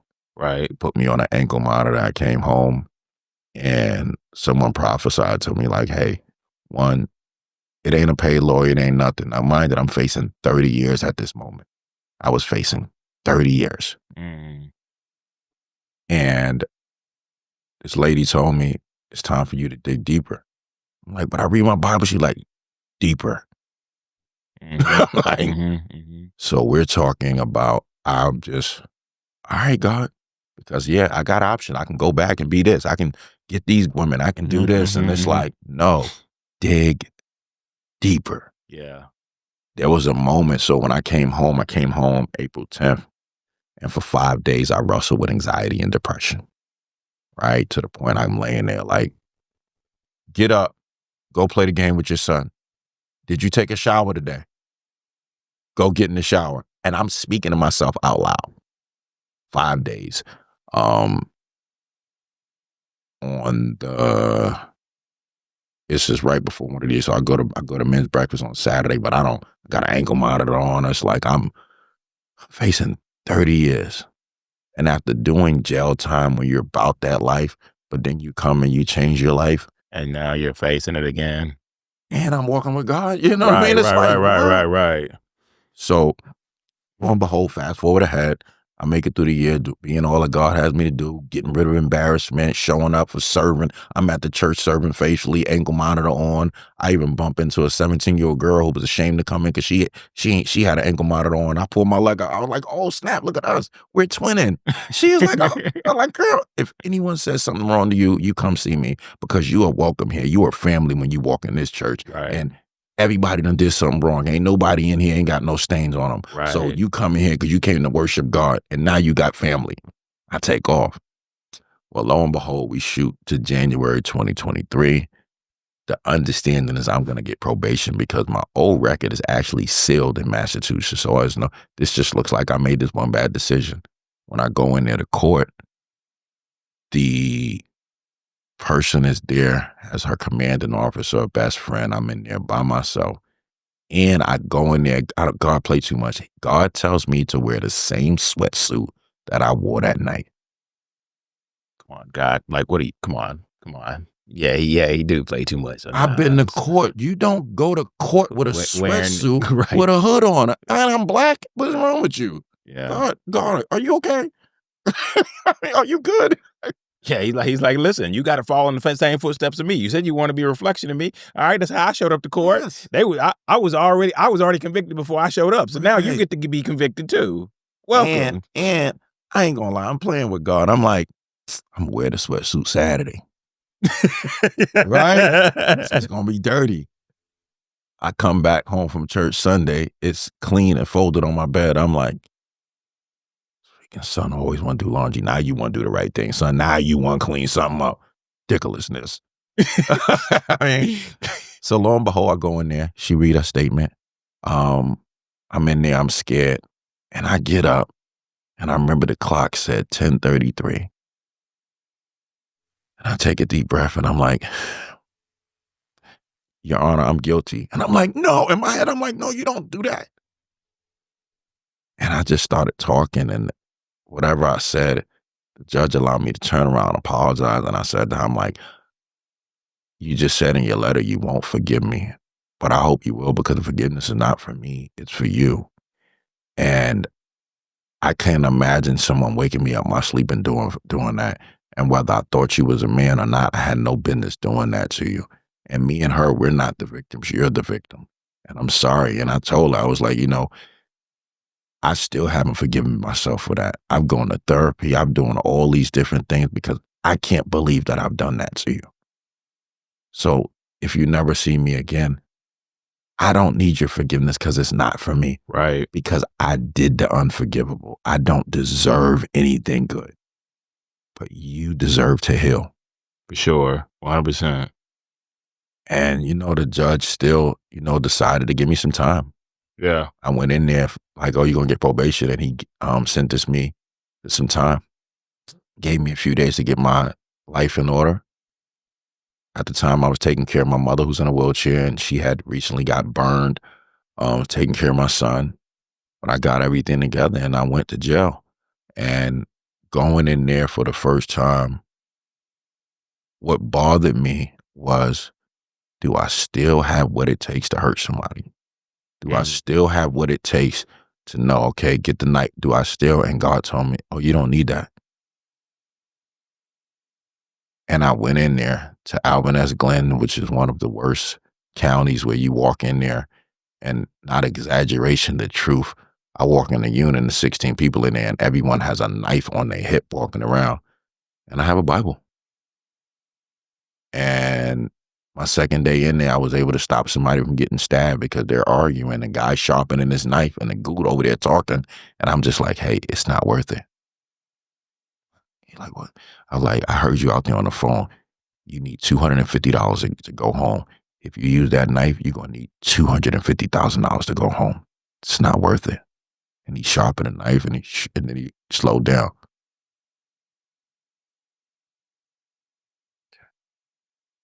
Third day in there, this guy, after they talking gun, girl, every 5 minutes, I'm in my corner reading my Bible. He like, yo, could you pray for us? There's 24 people in that tank. Tight room with mattresses everywhere. I'm like, sure, and I pray. And for the first time when I was in that tank, everything went quiet after that. Everyone.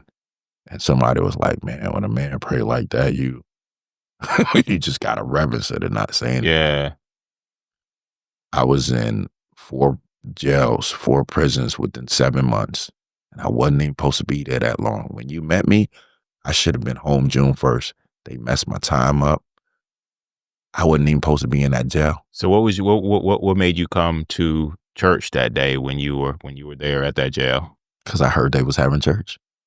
Okay. Right? Okay. Like, and what you don't know is I signed up to begin to serve there maybe some weeks before then, and I would just come in every other Monday or whenever I could get away from work or whatever the case may be. And just like normal, I go in there and I'm greeting people and I see you sitting there. No. I came to you. Somebody told me, so I'm right. I'm studying, right? You in jail, you ain't got nothing else to do. I'm studying from 6 in the morning to 11 o'clock at night. Right? Right. Every day. So I see you, they said they had journals because I'm just doing it in a notebook. Ah, that's right. Yeah, That's right. I'm like, hey, sir, hey, what's going on? Hey, my name Unique. I'm like, hey, they said y'all give out journals. You like, hey, this is my first time. Let me go ask one of the other people. Right. But when you veered off, now the service started. And prison time, everything got to be on the set. Service started. Into the service, I come to you. You like, hey, they don't have no more. And I was like, all right, what's your name? Like, yo, my name Unique. Hey, you start telling me, I'm like, hey, I go to Forward City. And you like, yeah, no, yeah. You was like, yeah, I'm in men's ministry at Forward City. I'm like, this is what men's ministry looks like at Forward City? Okay. I'm at the right church because I don't want this type of men's ministry. They just told me I could come and go. Y'all checking in over here. I was like, but and I could tell you were being serious, but it was just like, I don't want this ministry that you on right now. But what's crazy is that I saw you that one time. I didn't make it the next Monday, and when I came back, I never saw you again. But back up. But you went. Yes. You invited, look, Yes. you invited me to a prayer breakfast at the church. And I'm like, I mean, you gonna be there? How does this work? Like, you go, like, do you No, actually like cop out and no. like go under the jail and show up? But I came to the breakfast and Yeah. I told the guys that you sent me, you were like, look for this guy. And so I was like, yeah, Unique sent me, and I brought my pops with me, and I was like, I came to fellowship with y'all. And they welcomed me in. I mean, we had breakfast. It was a good time. And I was like, how does this work? Like this brother's like holding it down over here at the prison. And I'm like, he wasn't joking. Like, he's really a part of this men's ministry, but he's working it from there. And I was like, this is wow. You gotta be careful what you ask for, because I had asked God 3 years before that about me doing ministry in prison ministry. But of course, I'm thinking, yeah, I'm gonna pull up. You know what I mean? Like I did. Like, yeah, like, yeah. Like I You know did. what I mean? Like, oh man, I done been here before. I done locked up. Yeah. But nah, he needed me to be in there because jail has brought more people to God than pulpits. It's the most unchurched place. Yes. And for people to see me in there, that like, yo, we're in here together, but you don't move like me. This guy is getting stabbed. You standing in the corner with your eyes closed praying. These guys are screaming. Someone disrespect you. You just calm. And the older dudes who got 20, 30 years, they like, I know you can do some things. I can tell. You can tell Yeah, when a man they smell Big Tyson. Yeah. Right. And they like, but you are so being in prison, holding Bible studies, doing prayer circles every night while men are fighting and people are dying. And the prison I was in, they sent me to where I met you at by accident. Right. I should have got off at Watery, which was a level 1. They didn't let me off the bus and they sent me there, and I was lost in the system. So that was the divine connection to create that moment together. Yeah. So to create this moment, by the way, because I'm like, oh, I'm getting ahead of him again, but go ahead. To create this moment. So when people think about, like yesterday we talking and like, what's the name of it? What God don't miss. Because no matter what has happened, everything has been orchestrated and designed by God for his plan. Yeah. I'm making plans, but what my plan never has in it is pain and suffering. And those are the things that teach us the most. Those are the things that expand, stretch us, elevate us the most. We write the business. Oh, I'm about to do this podcast. Sure, I'm going to get 100 million views, sure. whatever. No, I'm going to do this podcast. I'm going to stop doing it after a month. I'm only going to have one person watching it. Yeah. And then I'm going to feel like I'm defeated. And then in 5 years, God going to breathe on it, and come on. God don't miss. We do not put the things that we need into our plan, because our plan has to feel good. Yeah. It has to be comfortable. It has to be convenient. It has to look a certain way. So we actually have to compare it to something else. It has to look this way. And God like, no, I called you to do what I want for you, for my glory, not your glory. Yeah. Come on. Come on. Yeah. No, you spot on, bro.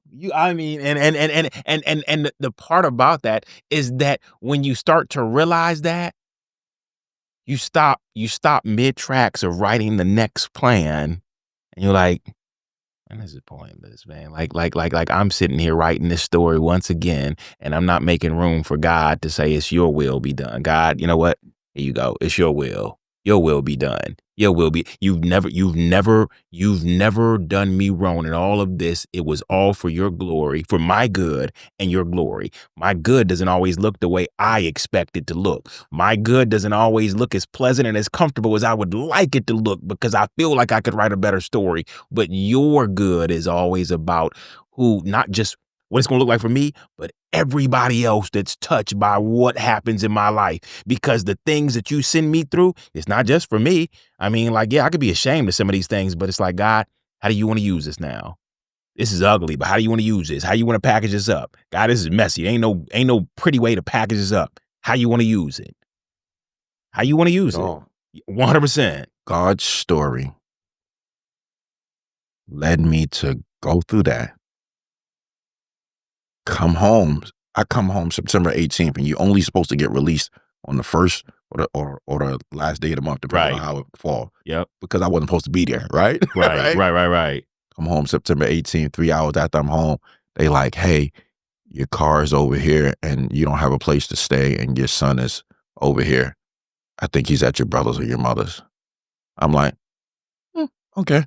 They like I'm like, none of this has caught God by surprise. None of it. So I am, for the first time in my life, I told him, I was like, well, now I get to live. And the only way to live is to, God, what do you want me to do? Yeah. How do you want me to walk? Come on. Where do you want me to walk? Yeah. For the first time, I've been home, we're talking now over a year, and it's the first time I've lived. I'm married. You know what I mean? The woman who I pulled up at the store when I was going through and saw me in this broken state is now my wife, who now she moved here from Massachusetts, Yeah. right? November 28th, 1 year anniversary, right? Yeah. Yeah. We are both flourishing. We are both doing all that we can. Church outside, because everywhere we go, she's ministering on her job, I'm ministering on my job. Everything. So when we say preacher, see, preacher, people think preaching means pulpit. Completely different thing. Yeah. Because my preaching is by what God ordains me to give, Come on. not by what a crowd. Hey, yeah, no. Yeah. Prophet is because I can pray for you. God can be like, hey, I need you to pray for this person. And because I know he called it. So now when you call me and you tell me your mother died, after we just talking the other day, like, hey, I was praying for you. You like, oh man, thank you for praying for me the other day. Yeah. That's not my will. That's because God is trusting me. Sure. Because he trusts me with them inmates. Right? He trusts me. He trusts me with them inmates. Or when my sons are sitting there and I'm messing with them and he always do this, he'd be like, oh, you do this. Oh, here we go. It go lecture time. And they sitting there and they like, yo, you should be a pastor.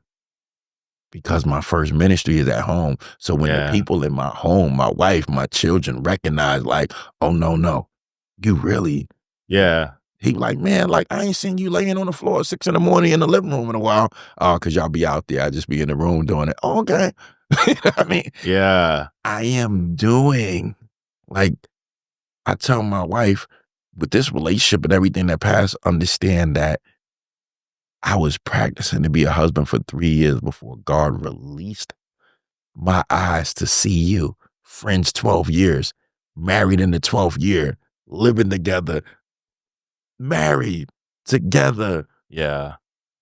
Where I once didn't believe in God, and now I'm pushing your faith, stretching your faith, because my mind kept working. Yeah. Yeah. Like my mind kept working, and it's not me. So when I'm saying God don't miss at all, Yeah.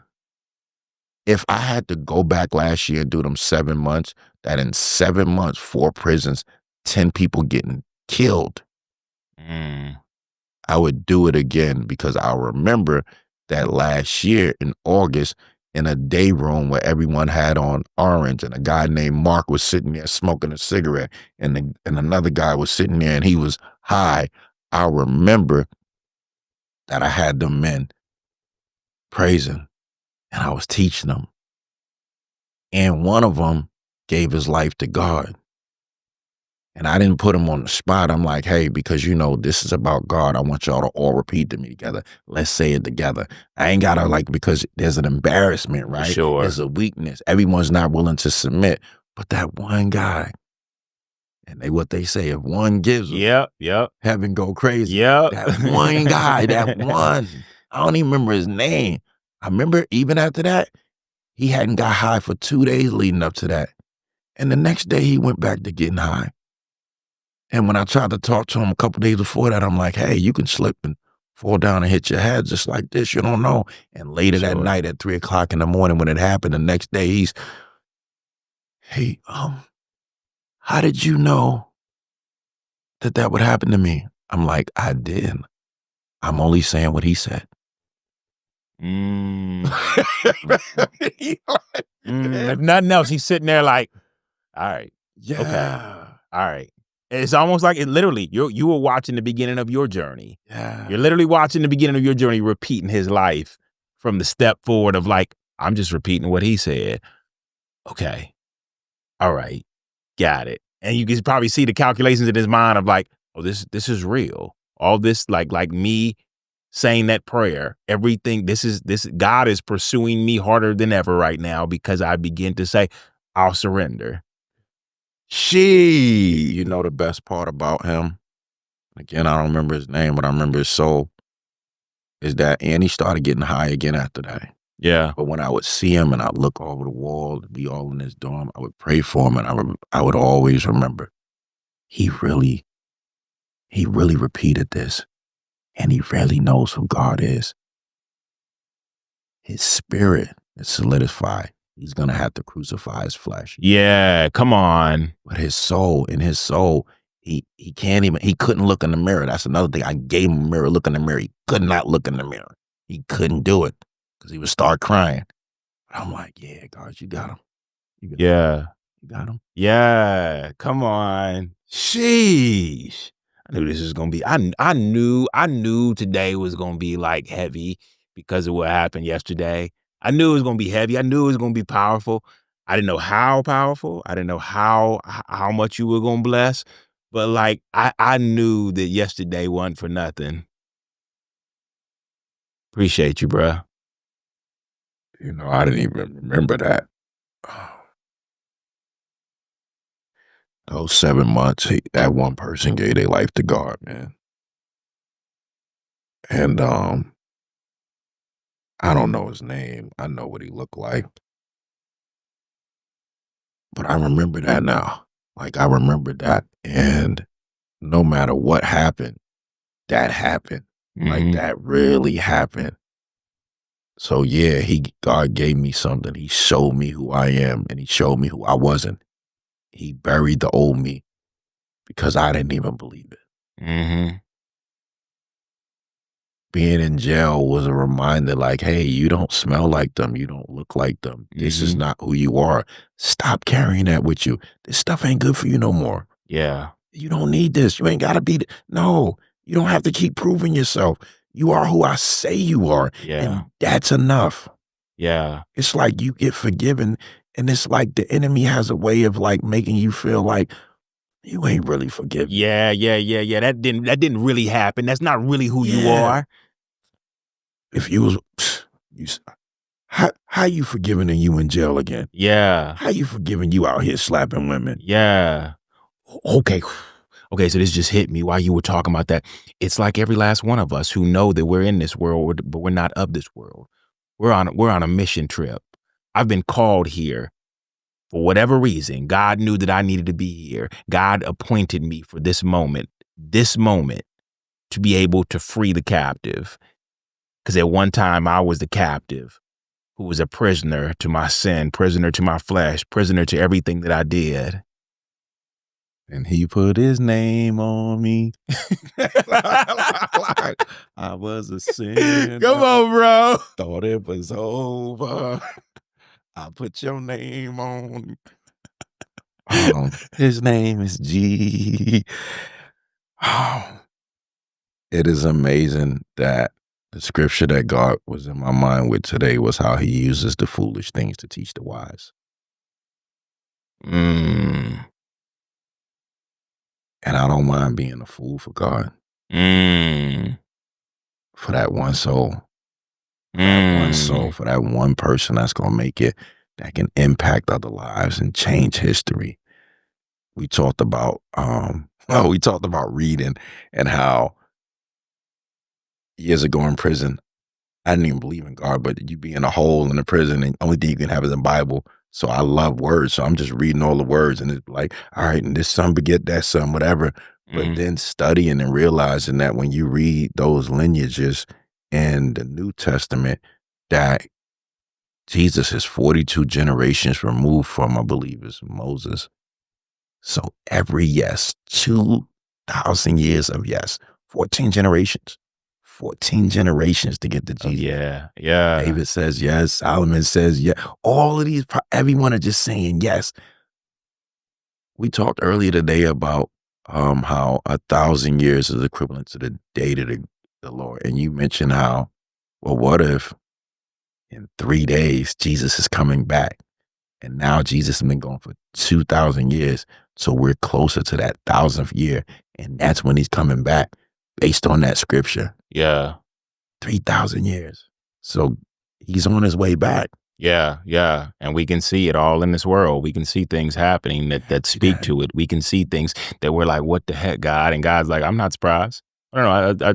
Are you reading your Bible? I spoke about this. Like I told you about this. I prepared you for this. And now your yes, Robert's yes, is helping push the train.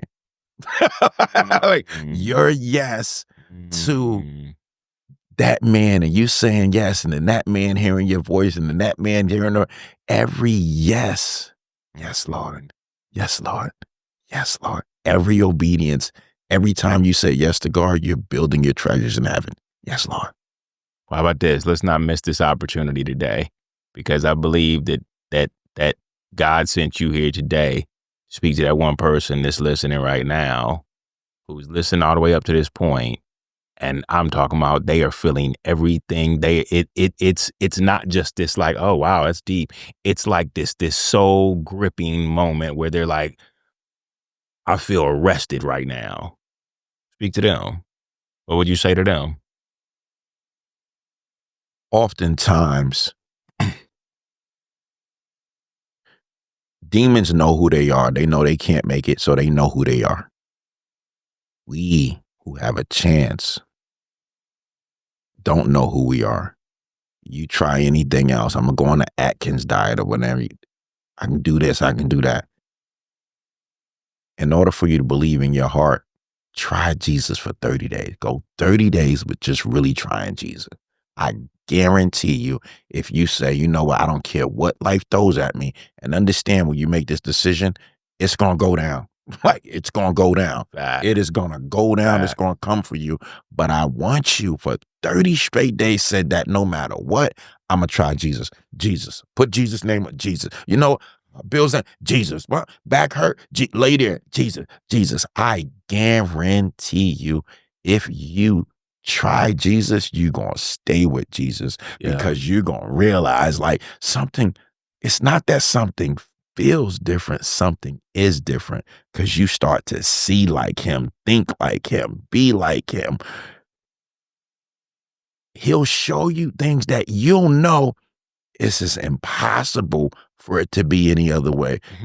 Because the closer you draw, what is it? You draw near to him, he'll draw near to you. Yeah. Draw near to him. Yeah.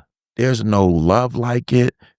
It is transformational at the highest form. It will lift you higher. You'll see relationships that was destroyed mend, and it'll come to you. You'd be like, come on, come on, come on. It is submission. It is surrender. Surrender to his will. And I get it. Oh, yeah. Talk yourself out of it. Try to say, oh, yeah, of course, because that's the enemy wanting. That's the inner me and the inner me telling you that your way is the best way. But if you do it God's way, that is the only way. That's the key to life, eternal life. Let me see my phone. Hold on. Oh, the pallbearer. I knew the pallbearer was going to bring the Bible today. Hold on. Let him get the Bible. Hold on. I had a funeral attend for my uncle recently. And Come my on. cousin Keith, he read the 23rd Psalm. And when he read it, he pointed out some things that was just so magnificent that later on that night, God woke me up at 4 a.m. and I went to work for his glory. So I'm going to read this, and I'm reading this out of the New King James Version. And after each part, understand it. So the Lord is my shepherd. That's covenant. I shall not want. That's provision. He makes me lie down in green pastures. That's peace. He leads me beside still waters. That's refreshment. He restores my soul. That's healing. He leads me. That's guidance in the paths of righteousness. That's integrity. For his name's sake, that's purpose. Yea, though I walk through the valley of the shadow of death, that's testing. From 30 days of testing, that's the testing. I will fear no evil. That's confidence. For you are with me. That's assurance. Your rod and your staff, they comfort me. That's protection. You prepare a table before me in the presence of my enemies. That's favor. I also call my wife favor, because he who findeth a wife findeth Favor and receive favor for the Lord. I love her. You anoint my head with oil. That's consecration. My cup runneth over. That's abundance. And that's just not abundance of things you naturally see with your eyes, a dollar, a house. We're talking about an abundance of peace that only God can give you and only God can take away. Surely goodness and mercy, that's blessings, shall follow me. That's pursuit. All the days of my life, that's reliability. You can trust in that. And I will dwell. That's abiding, not abiding in his house, abiding with him, being with him in the house of the Lord forever. And that's eternity. Come on, Thank you come for reading on, of this come word. on, come on, come on, come on. I love it. I love it. I love it. There you go. I knew your pallbearer was gonna have to bring that Bible to you. I knew he was gonna bring Not it the to you. pallbearer. That, He ain't the pallbearer. I'm sorry, not the pallbearer. Not the, I'm sorry. Jesus. Wrong terminology. Wrong terminology. I'm sorry. Your armor bearer. No. It's pallbearer. My son, Your son. Terrence Jr., the best. I love you.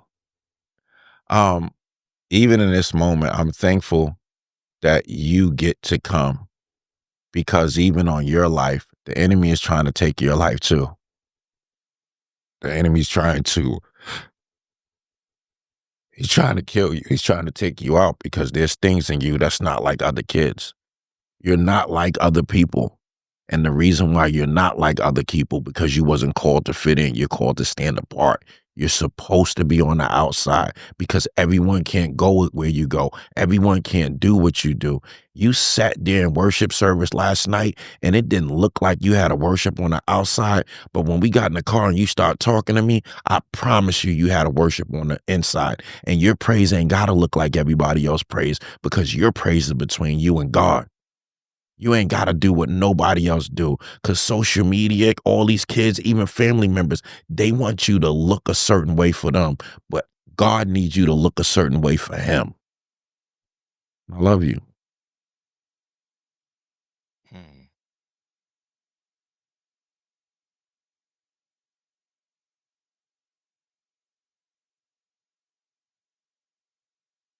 All right, I'm gonna go ahead and sign off. That man, I can't. I don't even know what else to say. So I appreciate you, bro. Love you, bro. I love you too, bro. Oh man. Yo. All right. I'm gonna end this, man, because man, you gave way more than I expect you to get today. All right. Appreciate y'all listening today. Man, this is all right. Love you, bro. I appreciate you. All right, y'all. Catch you on the next episode.